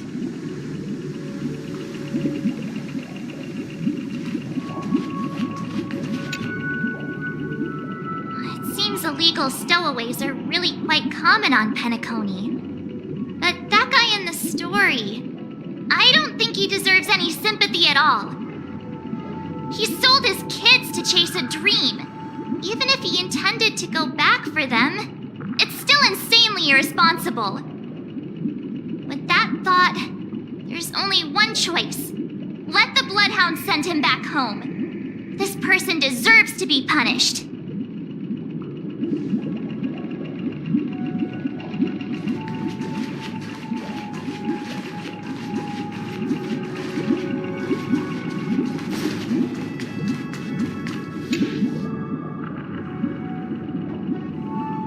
It seems you, like me, are pondering whether a different choice could have led to a better outcome. Sadly, his fate would only be more tragic. Say he never gets caught. He would only die from delirium. The methods with which illegal stowaways enter dreams are unorthodox, not flawless like the hotels. Living in the Dreamscape would be a mere pipe dream. Should he be apprehended? Could the hounds afford to turn a blind eye? The answer is a definitive no. They couldn't bear the resulting consequences, and thus wouldn't dare extend a helping hand. As to your choice, I once again offer my heartfelt apologies. Next comes the third and final decision. And the story this time is my own. This story happened the day I was appointed the Oak family head. At that time, Mr. Gopherwood was the current Dream Master, and as per his wish, we had a private conversation.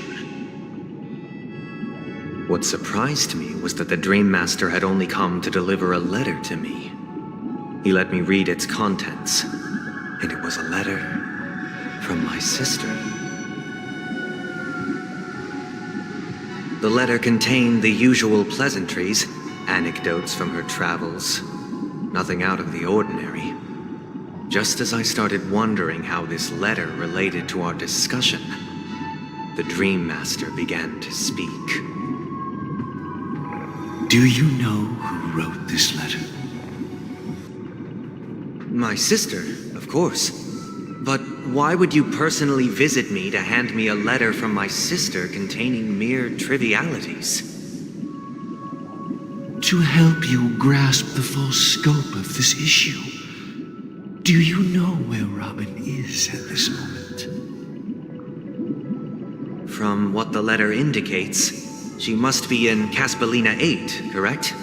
She's touring there right now. Correct. Has she mentioned anything about a stray bullet? A stray bullet? What? A war has broken out on that planet. It is because of this very reason that Robin chose this destination. To spread the word of the harmony. And to save the lives of that planet. She personally made for the front lines. She hoped to ease the people's suffering with song, and was willing to brave mortal danger to deliver the IPC's medical supplies. Unfortunately, stray bullets show no such compassion. Is she all right? If the operation was successful, she should probably be recovering in the field hospital. By the eon above, the bullet struck her neck directly, yet possibly as a reward for her consistent deeds of harmony, it didn't hit any vital arteries. Once you've attended to your outstanding tasks, it'd be advisable to write her back as soon as possible. Those damned savages! I'll pack my bags right away. My gratitude for bringing this to my attention, Mr. Gopherwood. Now you understand why she always wears such elaborate neck ornaments, don't you? How could this happen? Miss Robin. It's all in the past, so please don't worry. I share this in the meager hope that you will understand the harmony's limitations and predicament.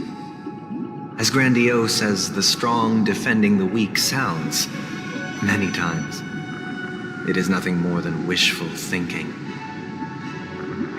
Likewise, I've prepared one last question, one last choice. But rest assured, this choice will not have any grave consequences. Because this is merely a figment of imagination, a nightmare that has haunted me through countless nights. If you ever had the opportunity to make a choice like I did, would you still support Robin's journey on the path of harmony?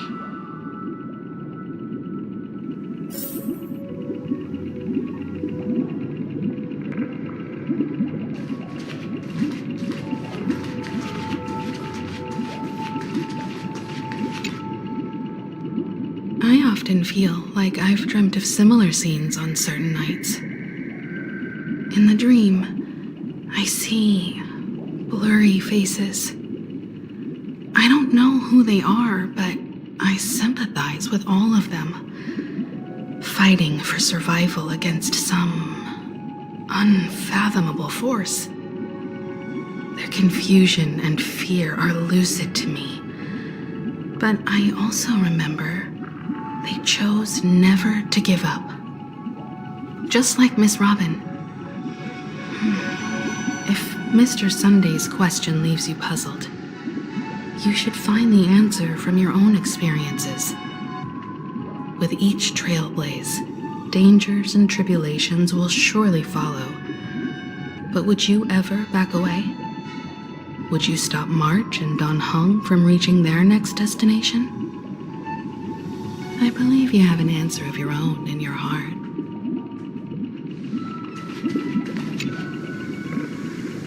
Miss Robin's courage is admirable.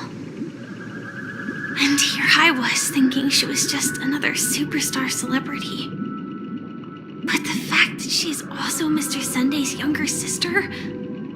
No, I doubt he'd wish harm on his own flesh and blood, no matter how grand the ambition.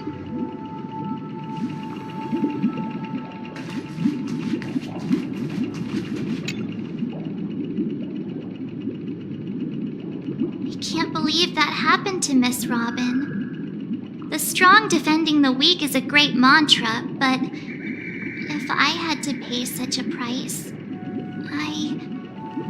I don't know what I'd do.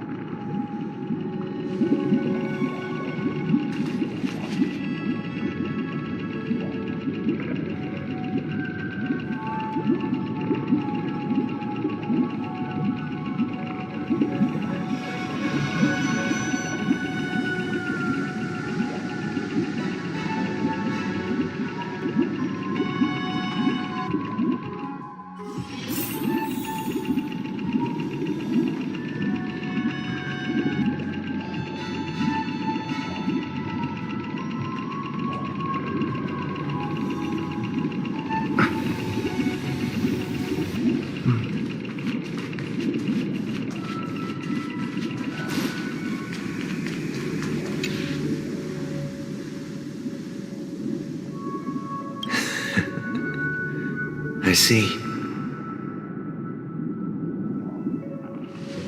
I am now aware of everyone's stances. Raising these questions merely serves to illustrate one point. The plight of Penacony cannot be salvaged by the harmony. The true foundation for a sweet dream paradise can only be established through the order where the strong govern the weak. I know the suffering of being tormented, the turmoil of losing your way, how sorrow and even despair set in when matters don't work out. All of this causes me unending pain, because this is not what happiness is at all. We must teach the weak how to live a happy life. And this life isn't some noble propriety that the upper crust preaches, but in definitive terms, a way of survival that belongs to everyone.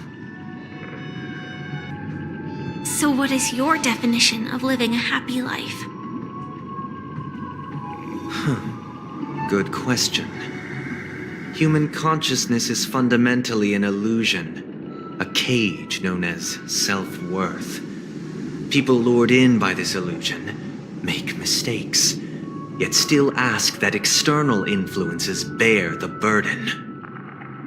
When one mistake after the next permeates the masses, they become impossible to trace. Thus, the amassing of these individual cages culminate to form a prison, a place dictated only by the rule of survival of the fittest. Nature is always accompanied by predation and sacrifice. Its antithesis is known as order. That is what I want to do. Unite people's happiness under the banner of order. They won't need to make bitter choices any longer, nor face the weaknesses of humanity.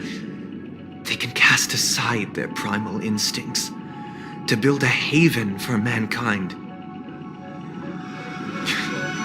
Simply describing thoughts is far too abstract, so allow me to provide a simple example. As you all may know, there are societal norms like weekends and long weekends that exist on some worlds. During these hard-earned rest days, people are given the chance to extricate themselves from the stresses of everyday life, allowing a certain tranquility to return to their souls. And it is only on these days that people do not have to adhere to the law where the strong prey on the weak. They can live out their lives happily during these brief intermissions. It's just a pity that 2 or 3 days are still too fleeting compared to the span of a lifetime.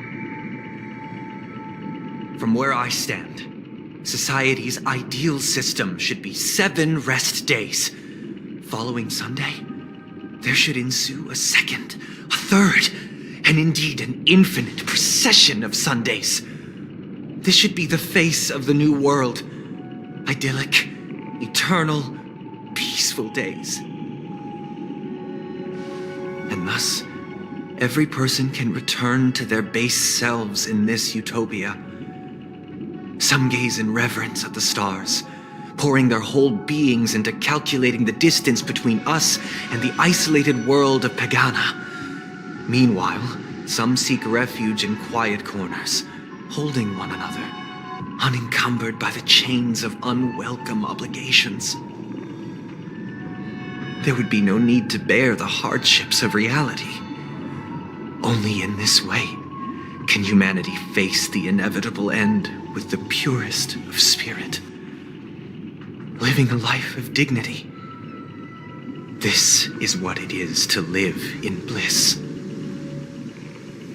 Miss Firefly, you who are stricken with entropy loss syndrome, you of all would surely understand this.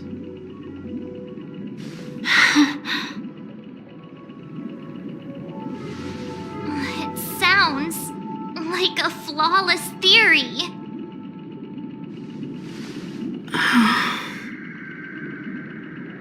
But what is the price to attain all this?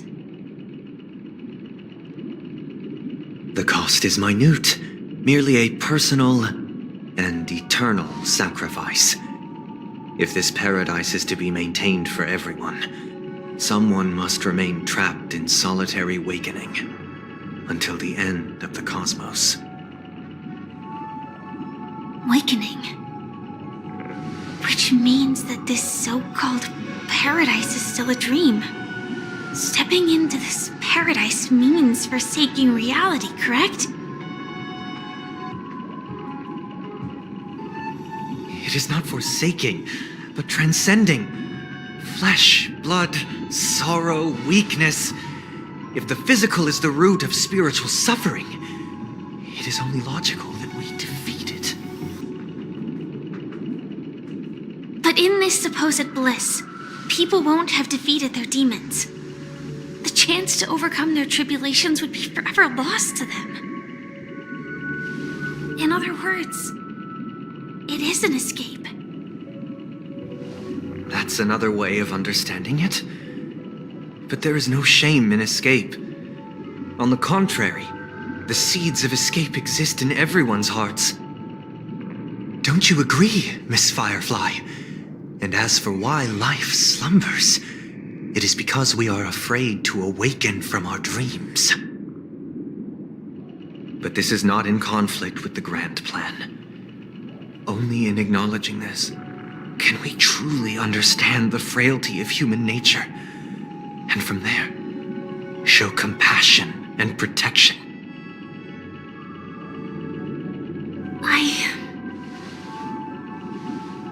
I admit that you are a born leader. Your perspective on humanity brims with pessimism. Yet you express compassion for all, even when your heart pities them. But unlike you, I live for the self. From my perspective, individuals making choices for themselves is their birthright. The want to escape may be innate in the weak. But whether they are weak or not, it is not up to another to decide. Perhaps in your mind, you also view me as weak?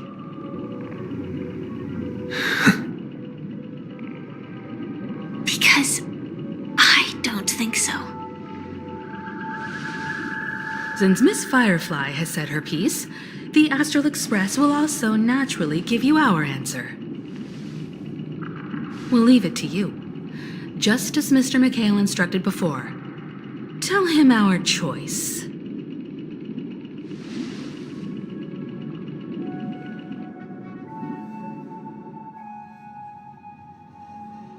What is this place? Does this place ring any bells, Misha? I don't know, but I feel a sense of deja vu. What is this place? It's the realm within a dream bubble. This was left to the Astral Express by a nameless, but weirdly, when we entered it, it was completely empty.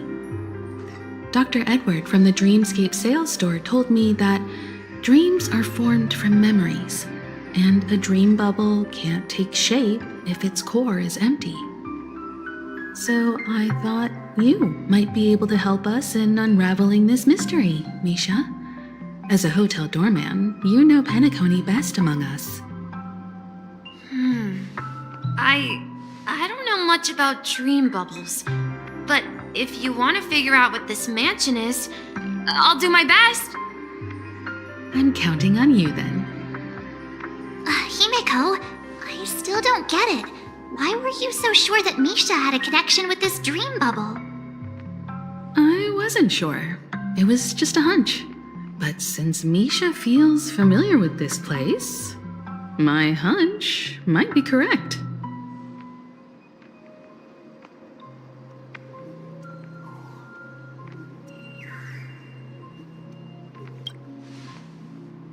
Exactly. This is where you and Firefly encountered death, which we now know as dormancy. Considering its connection to Dreamflux Reef, it's not surprising it appeared here. The question now is, who brought you here? Based on the clues we have so far, it's unlikely to be that masked fool. So identifying them is crucial to us. We're drawing closer to the truth once more. Let's give Misha some time, as I believe he'll unveil the secret of this dream bubble. All right, but there are doors all over the place. Which one should we choose? Do you have any idea, Misha?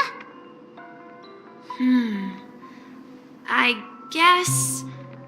maybe this way?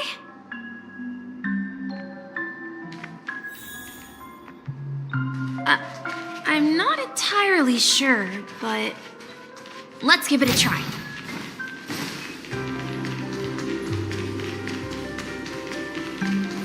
Wait, you managed to choose the right door? Weird. This place is quite different from the hotel. But I feel like I've been here before, and even lived here for a while. If I remember correctly, there should be a fireplace down that hallway. Clocky and I used to sit by the fire, listening to the crackling of firewood. And the room on the other side was the toy room. I loved spreading out all the toys from the box on the floor and making up stories for each of them. Hold on. This doesn't make sense. Didn't I grow up in Dreamflux Reef?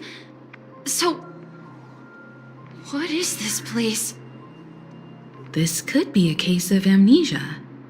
Don't worry, Misha. It's common for everyone to forget certain aspects of the past.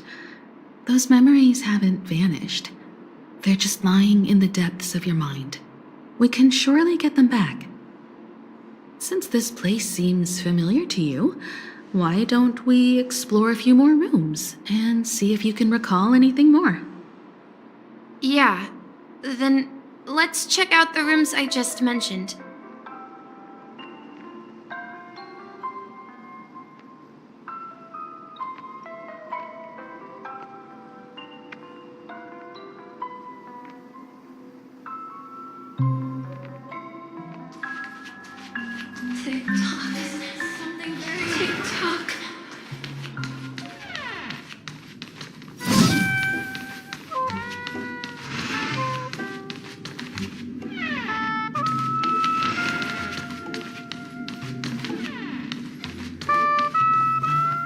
I heard some noises from the room.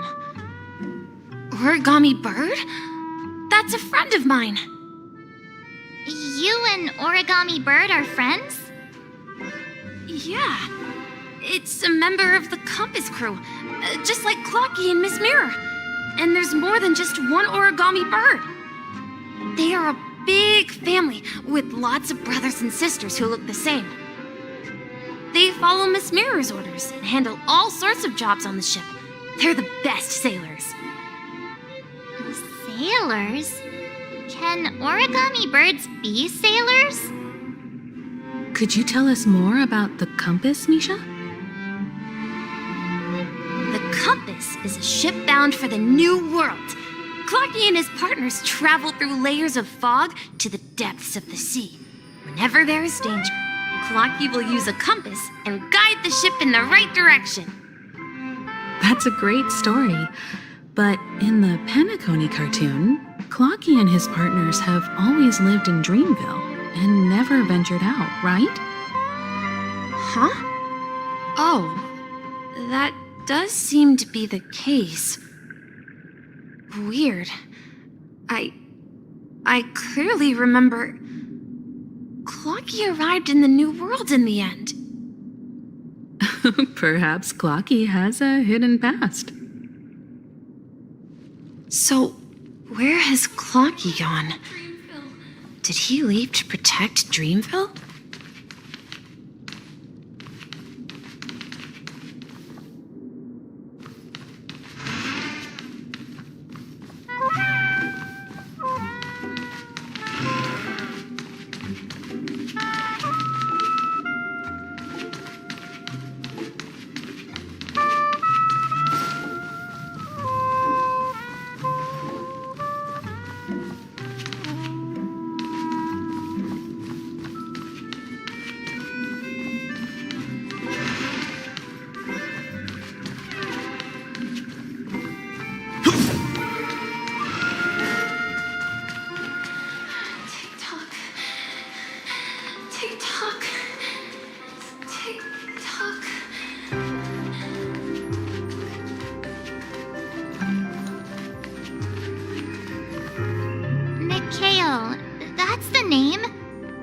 We all know him as the Watchmaker.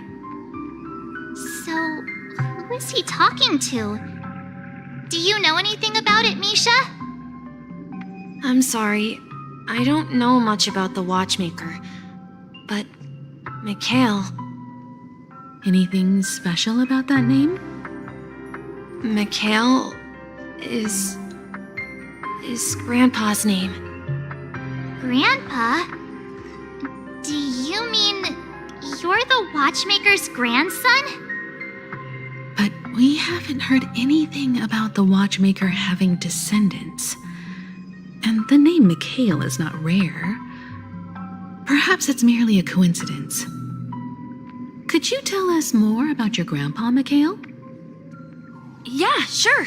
He was a seafarer who fearlessly ventured into mysterious seas and storms. He was always on the sea and had lots of friends who accompanied him on his travels. He didn't want me to call him Grandpa because that would make him sound old. He believed he was still young. The name Mikhail was given to him by his parents, Mihaly and Elise, both renowned seafarers. Every time he came back, he'd share his logbook with me and tell me about his adventures at sea. I want to become a great adventurer, just like him. It appears that the seafarer has nothing to do with the watchmaker. So, perhaps it's just a coincidence? So, where is your grandpa now? He went off on a new journey, and it's been quite a while since I last saw him. I think I hear the sound of water. You once mentioned there's a magnificent fountain up ahead.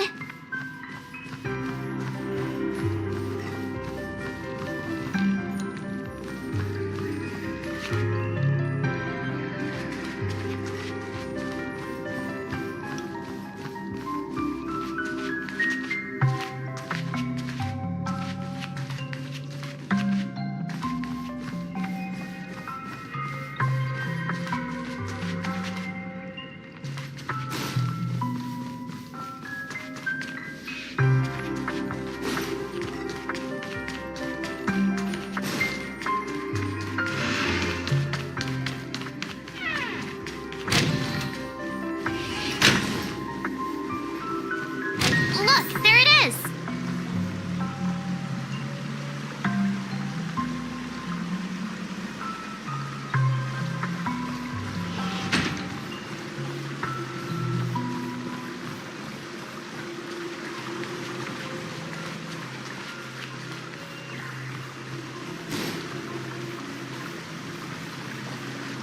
The water resembles a precious jewel embedded in the dreams of all seafarers.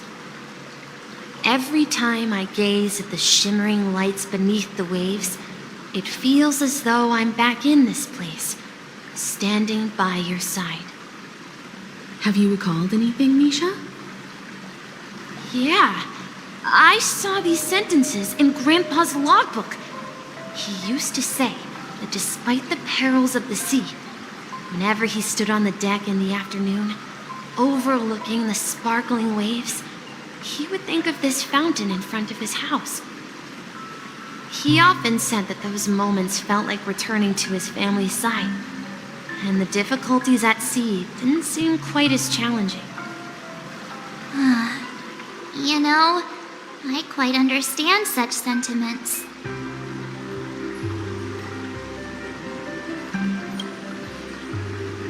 I'm not an elder.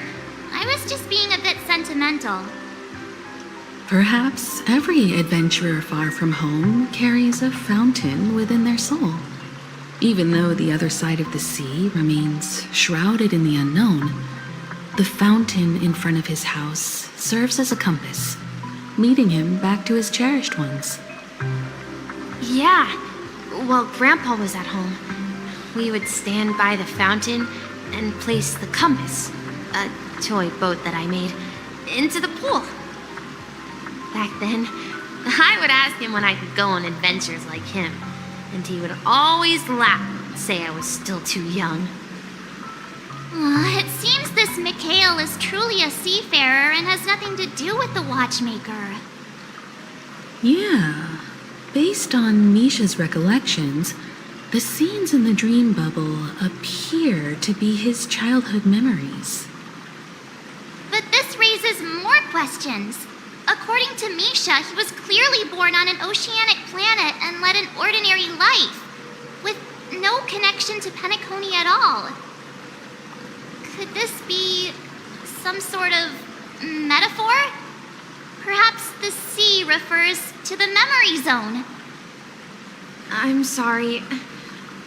I don't know, but my memories keep pouring out uncontrollably, like water flowing from a fountain. Perhaps I'll remember more things if we go further.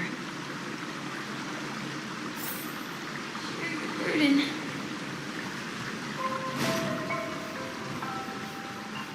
We're going to the opposite side, right? No, we should turn left here.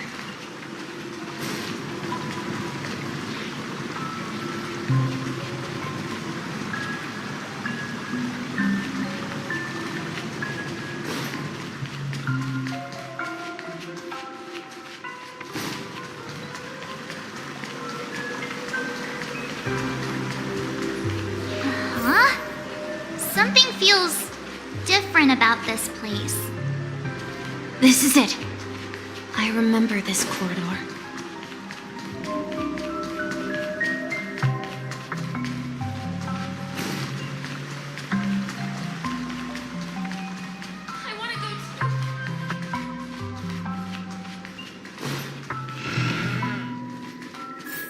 Up ahead is Grandpa's study. It was in that room that I saw him the last time.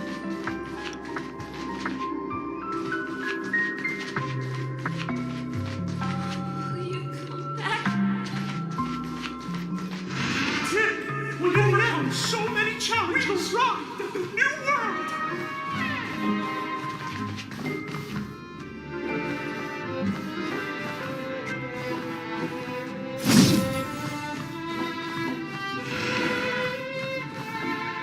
The atmosphere in this room feels totally different.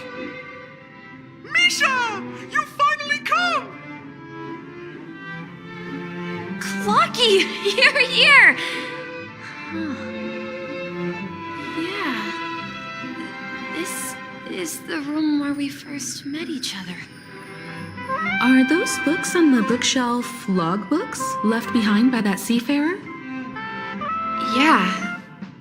Whenever he came back, he placed a logbook on the bookshelf in his room. They contain records of his expeditions to every corner of the world. He described our world as a fountain. At some point, the sea started to gradually swallow up the land where people lived. To ensure that everyone had land to settle on, he had to continue exploring the sea and search for the source of the rising seawater. On that day, he called me to his study, telling me that he was embarking on another journey.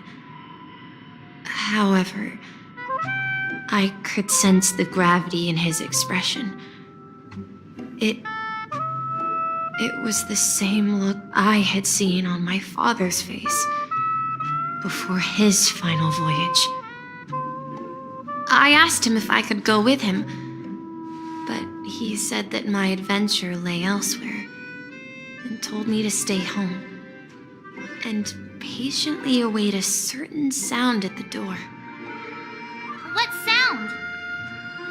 He told me about a vast ocean in the sky, an ocean of stars. He spoke of a train that transports children with a desire to venture far away, traversing the sea of stars without ever stopping. He said that he knew the crew on the train, and that he had asked them to take me along. He said the journey I had always dreamed of would start there. A train? Could it be? It's the Astral Express. I remember now. Grandpa's friends are a group of nameless who came to this world to resolve a disaster caused by a star. Then, he gave his pocket watch to me It was his cherished treasure, appearing in every one of his adventure tales. He explained that difficult times were ahead, but assured me that the watch would guide me. He said, as long as I kept moving forward, I'd eventually reach my desired destination. And then, it was as if I heard the distant sound of a train whistle echoing throughout the room. Exactly, Misha! And then we followed that whistle, didn't we? Yeah. I think I can still find the way we took back then.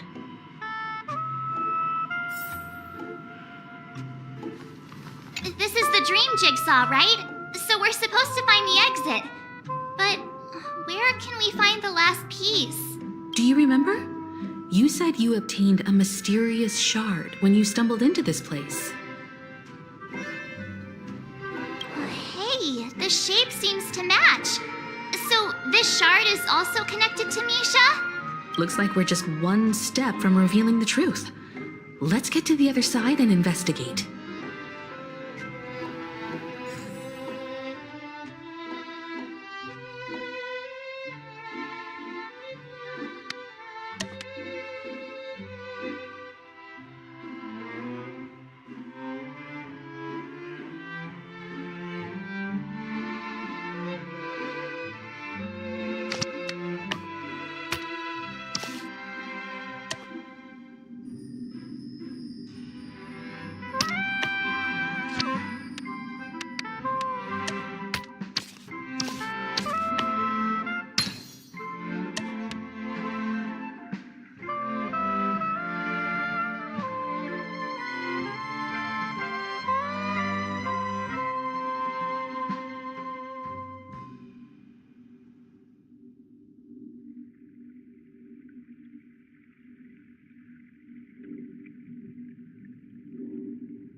This is it. This is my room of clocks. While I spent my time waiting for Grandpa to return from his voyage, Walter gave me this workshop, and it became my secret base. Here, I learned how to repair clockworking gears out of my fondness of precision mechanics. In my dreams, I was the captain of the compass, embarking on adventures with my companions, Clocky and Miss Mirror, in search of the new world. I was born and raised here.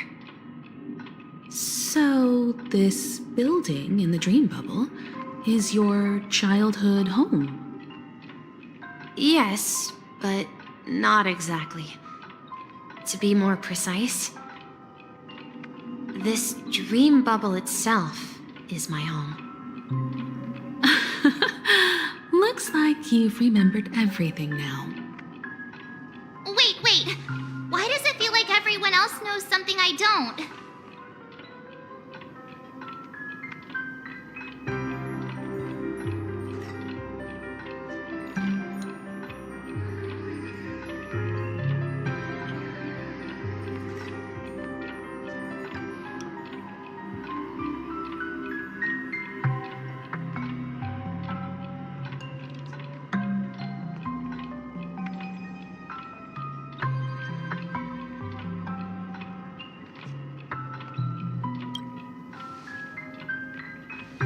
March, do you remember when he mentioned a clocky that only he could see?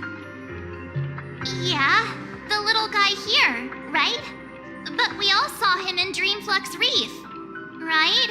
And Mr. Yang even greeted him. Looks like everyone on the Astral Express has a childlike spirit. The answer lies in the Astral Express. His experience shows that neither Firefly nor Acheron can see this clocky. And when we were in Dreamflux Reef, you may have noticed that for some reason, nobody outside of the crew had ever talked with Clocky.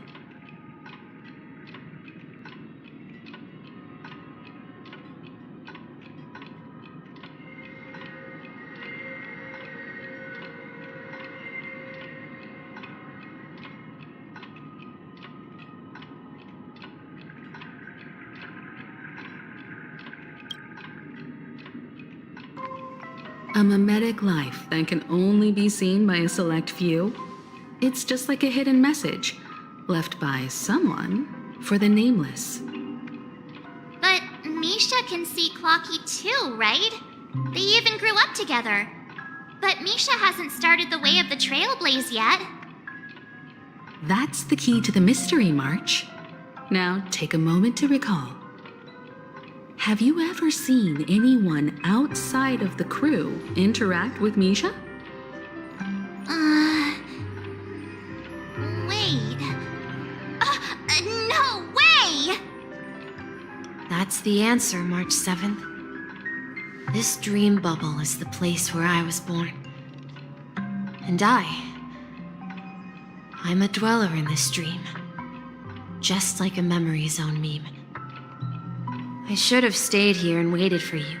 But when reality and memories merged, I unconsciously pushed open that door and left the bubble with Clocky. So it's not that the Watchmaker's dream bubble is empty, but rather the stuff inside ran away? And the whistle you heard was the sound of the Express arriving at Penacony? That's one way to see it, but I believe there's a longer story behind all this. It's best for Misha himself to explain all the details. How about we start with your name? Now, should we call you Misha, or...? Thank you all for helping me rediscover my true self. Now, please allow me to reintroduce myself. I was born on Lushaka, in the Presmere system, adopted by seafarers Mikhail and Char. They gave me a treasure, a name that carried their hopes. Mikhail Char Legwork, or simply, Misha. If you prefer, you can call me by a more familiar name, the Watchmaker. So, you're the Watchmaker himself? Unfortunately, that legendary figure is no more. I'm only a reflection of his life. As for the child who has been with you, he's the innocent protagonist of Misha's childhood dream. A friend of Clocky, a young apprentice, and a future mechanic on the Express. And this also marks the beginning of his journey, devoted to the Trailblaze. At the end of the journey, I left this little flame, which I so cherished, in my deepest dreams, hoping to pass it on to the nameless of future generations. However, he somehow left the dream bubble and forgot all about his task. I apologize for all the confusion this caused. Because he was born with a desire to trailblaze, wasn't he? I don't think Misha has forgotten his role as a guide. He remembered it, And that's why he mistakenly appeared as a hotel doorman in his dream from the very beginning. The one who brought our unconscious friend here must have been Misha. If that's the case, we encountered the Watchmaker's legacy from the beginning, didn't we? Well, I have a sarcastic friend who says I always take big detours and end up back where I started.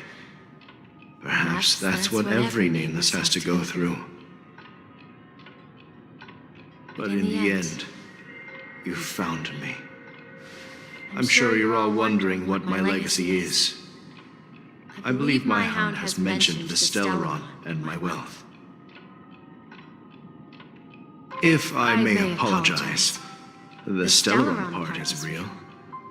As for my wealth, however, it's nothing more than a baseless rumor. I left my homeland as a child and embarked on the journey of Trailblaze. I traveled to various planets until finally reaching Esdana, where my friends and I built the original Penacony and fought for its future ever since. I've been moving forward all my life, doing what I could to overcome the obstacles in my path. But ultimately, my journey reached its end, and I left behind no possessions worth entrusting. So, if you ask what's left within this worn-out train engine that can be called a legacy, I suppose it's the things that are still burning in the engine's furnace. Now that you're well aware of the current situation of Penacony, I certainly hope that you'll help me get this world back on track. But I'll leave that decision to you, for the path of Trailblaze is never paved by others. All I have for you is a story and two gifts. I want to give you my pocket watch. It has accompanied me throughout my long journey, guiding that naive child forward, and has been blessed with the presence of so many great people up to this day. And my hat, too. The one who navigated for me placed it on my head and planted a fanciful thought in my mind. The trailblazing expedition will never end. Now, it's time for you to make your choice. Once you've made up your mind, open that door and enter the long dream of an old man. I'll be waiting for you at the end of this corridor of time. All right, everyone, let's make a decision. Although I don't think anyone will have any objections.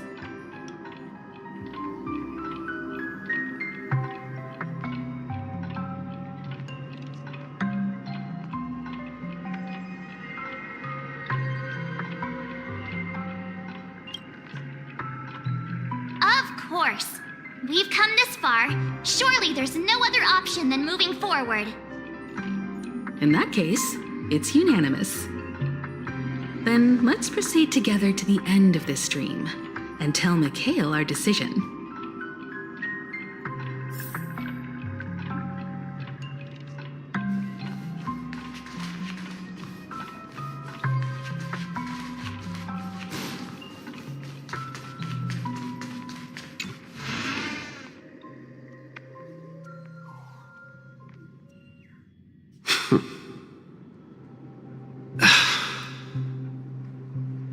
Mikhail, where are you going? Someone has to step up and save Lushaka. So why can't it be me, Misha? Please don't go. And if you must, please take me with you. Don't leave me alone. Even without me, you know how to proceed forward, brave Captain Misha. The compass is waiting for you. Haven't you always wanted to be a better adventurer than me? Now go, board that train, and start your journey. Where are you going, Mikhail? I'm going to clean the floor in the parlor car. I've promised the conductor. Wait, first tell me, did you fix this watch? Yeah? I know what it looked like before. Its chain was broken, the back case torn, and the marks on the dial all worn out. How did you manage to fix it? Well, it's hard to explain, but I knew it could be fixed. It's the hands, Mr. Amundsen. Its hands were intact and pointing in the right direction, so I knew there would be a way to fix the rest.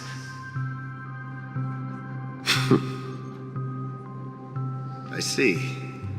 You'll work with me from now on. Haven't you always wanted to tinker with this train?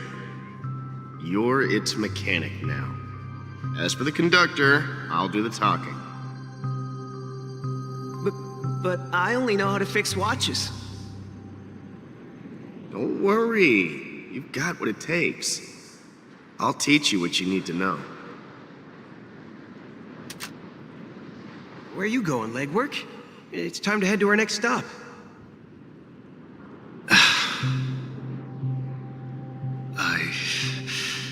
I'm staying in Astana with Rosalina and Tiernan.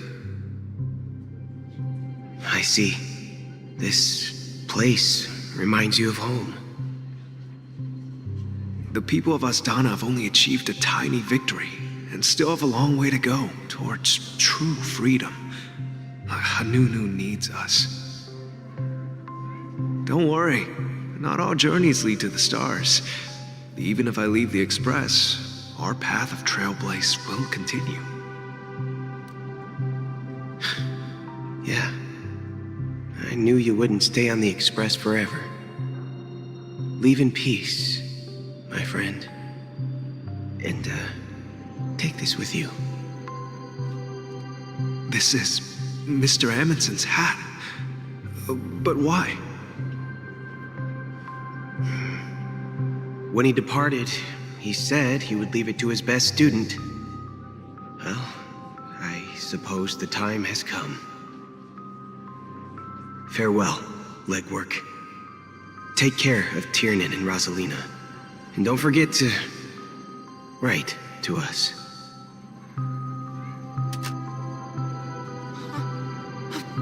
Where are you going, Watchmaker? Don't worry, Micah. Just going on a little trip.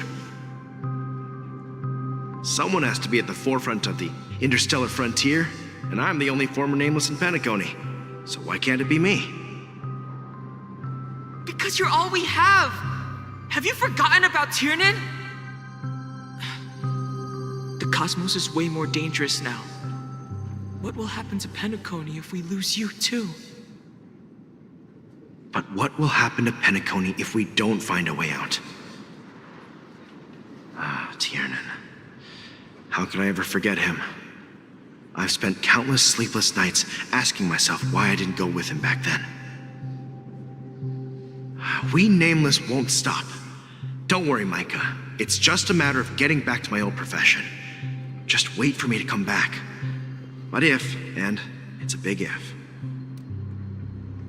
if I don't come back in one piece, then you'll become the next Watchmaker. Where are you going, old man? Oh, you're here. Answer my question. What are you up to? Relax, Gallagher. I just came up with a great idea. Wanna hear it? Oh, come on. Aren't all your ideas just ways to get yourself killed?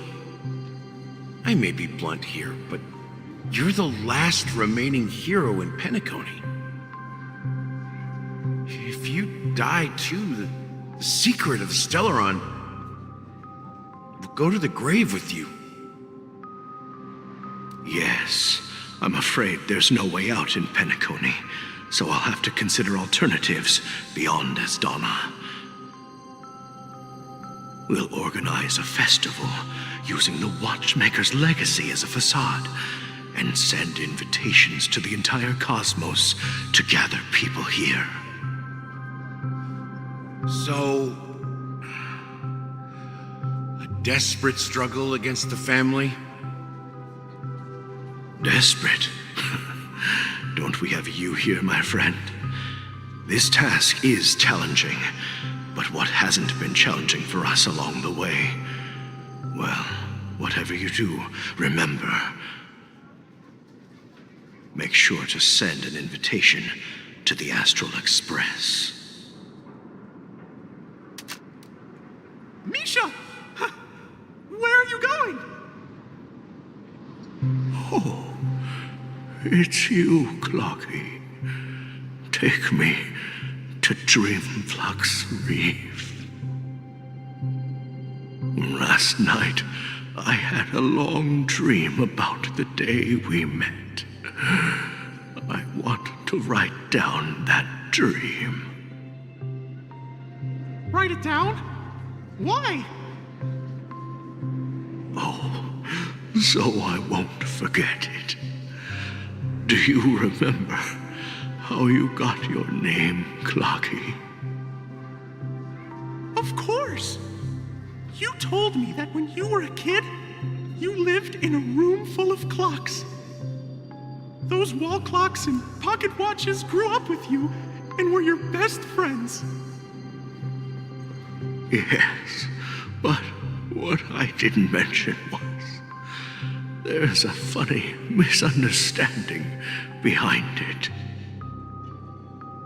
I was a kid, and there was always a special pocket watch in my memories. It was with my grandpa, guiding him on his sea voyages and leading the way in his every adventure story. I wanted to have a pocket watch like that too. And that's when you appeared in my dreams. Yeah. Every night, we boarded the compass and set sail together. But you know what? It wasn't until the day my grandpa gave it to me that I realized it wasn't a pocket watch at all. It was a compass. So, your name should have been Compassy. And the Watchmaker is just a nameless.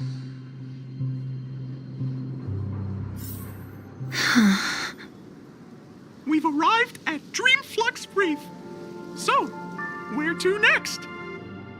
You know, Clocky, I don't think I'll be going anywhere else.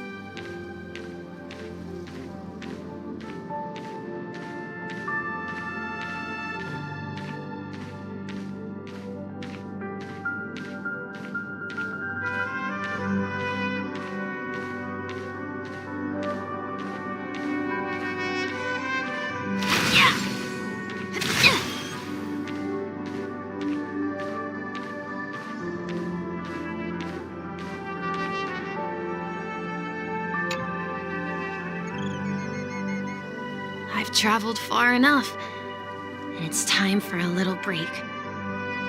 Oh. So, we'll set out again when you're rested? No, I'll stay here. And then, this is where it ends. This is where it ends? What do you mean, Misha? You told me that the trailblazing expedition would never end. Yeah, that's what I said. So now, it's up to you to decide your next destination. My next destination? What's that supposed to be? I've been following you. Misha? You're acting weird today. If you're feeling down, we can just do what we usually do. With the clockwork. No, I'm not feeling down. As for clockwork, yeah, it resolves all problems in this dream. So, do you know what clockwork actually is? I'm not quite sure. Well, everyone gets lost at times. They may hesitate and doubt which way to go. That happens in this dreamscape and beyond. But don't worry. Everyone goes through moments of uncertainty and hesitation.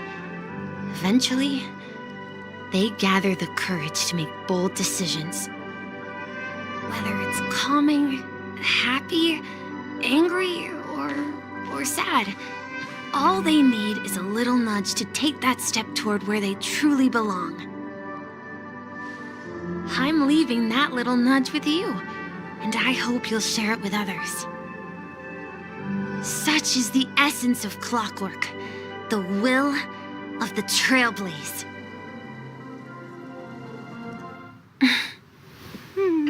Clocky's hands spin around non-stop, indicating confusion, frustration, and weakness. But ultimately, people still need to move forward. Just like your hands, always pointing ahead.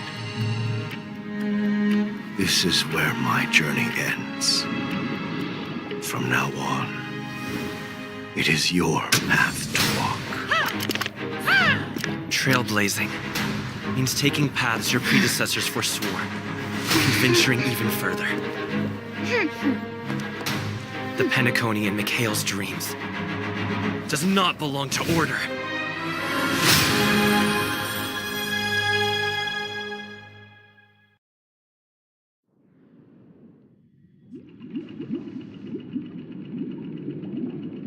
I can't believe that Eon would cast a glance at Penacony at a time like this.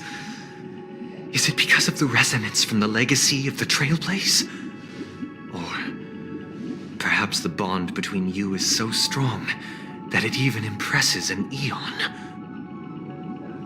Well, there might be another possibility. Perhaps they want to witness, on behalf of the fallen Eons, who will hold the future of Penacony. If that's the case, on behalf of the Dream Master of Penacony and the 107,336 members of the Oak family, I'm extending a formal invitation to all of you. I'm cordially inviting you all to the Penacony Grand Theater to participate in the upcoming Charmony Festival. And, of course, you won't be in the audience, but on center stage.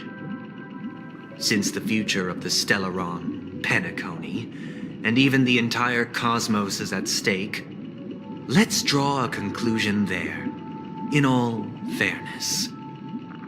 If you truly believe in Akavili's path, then show me their courage and determination.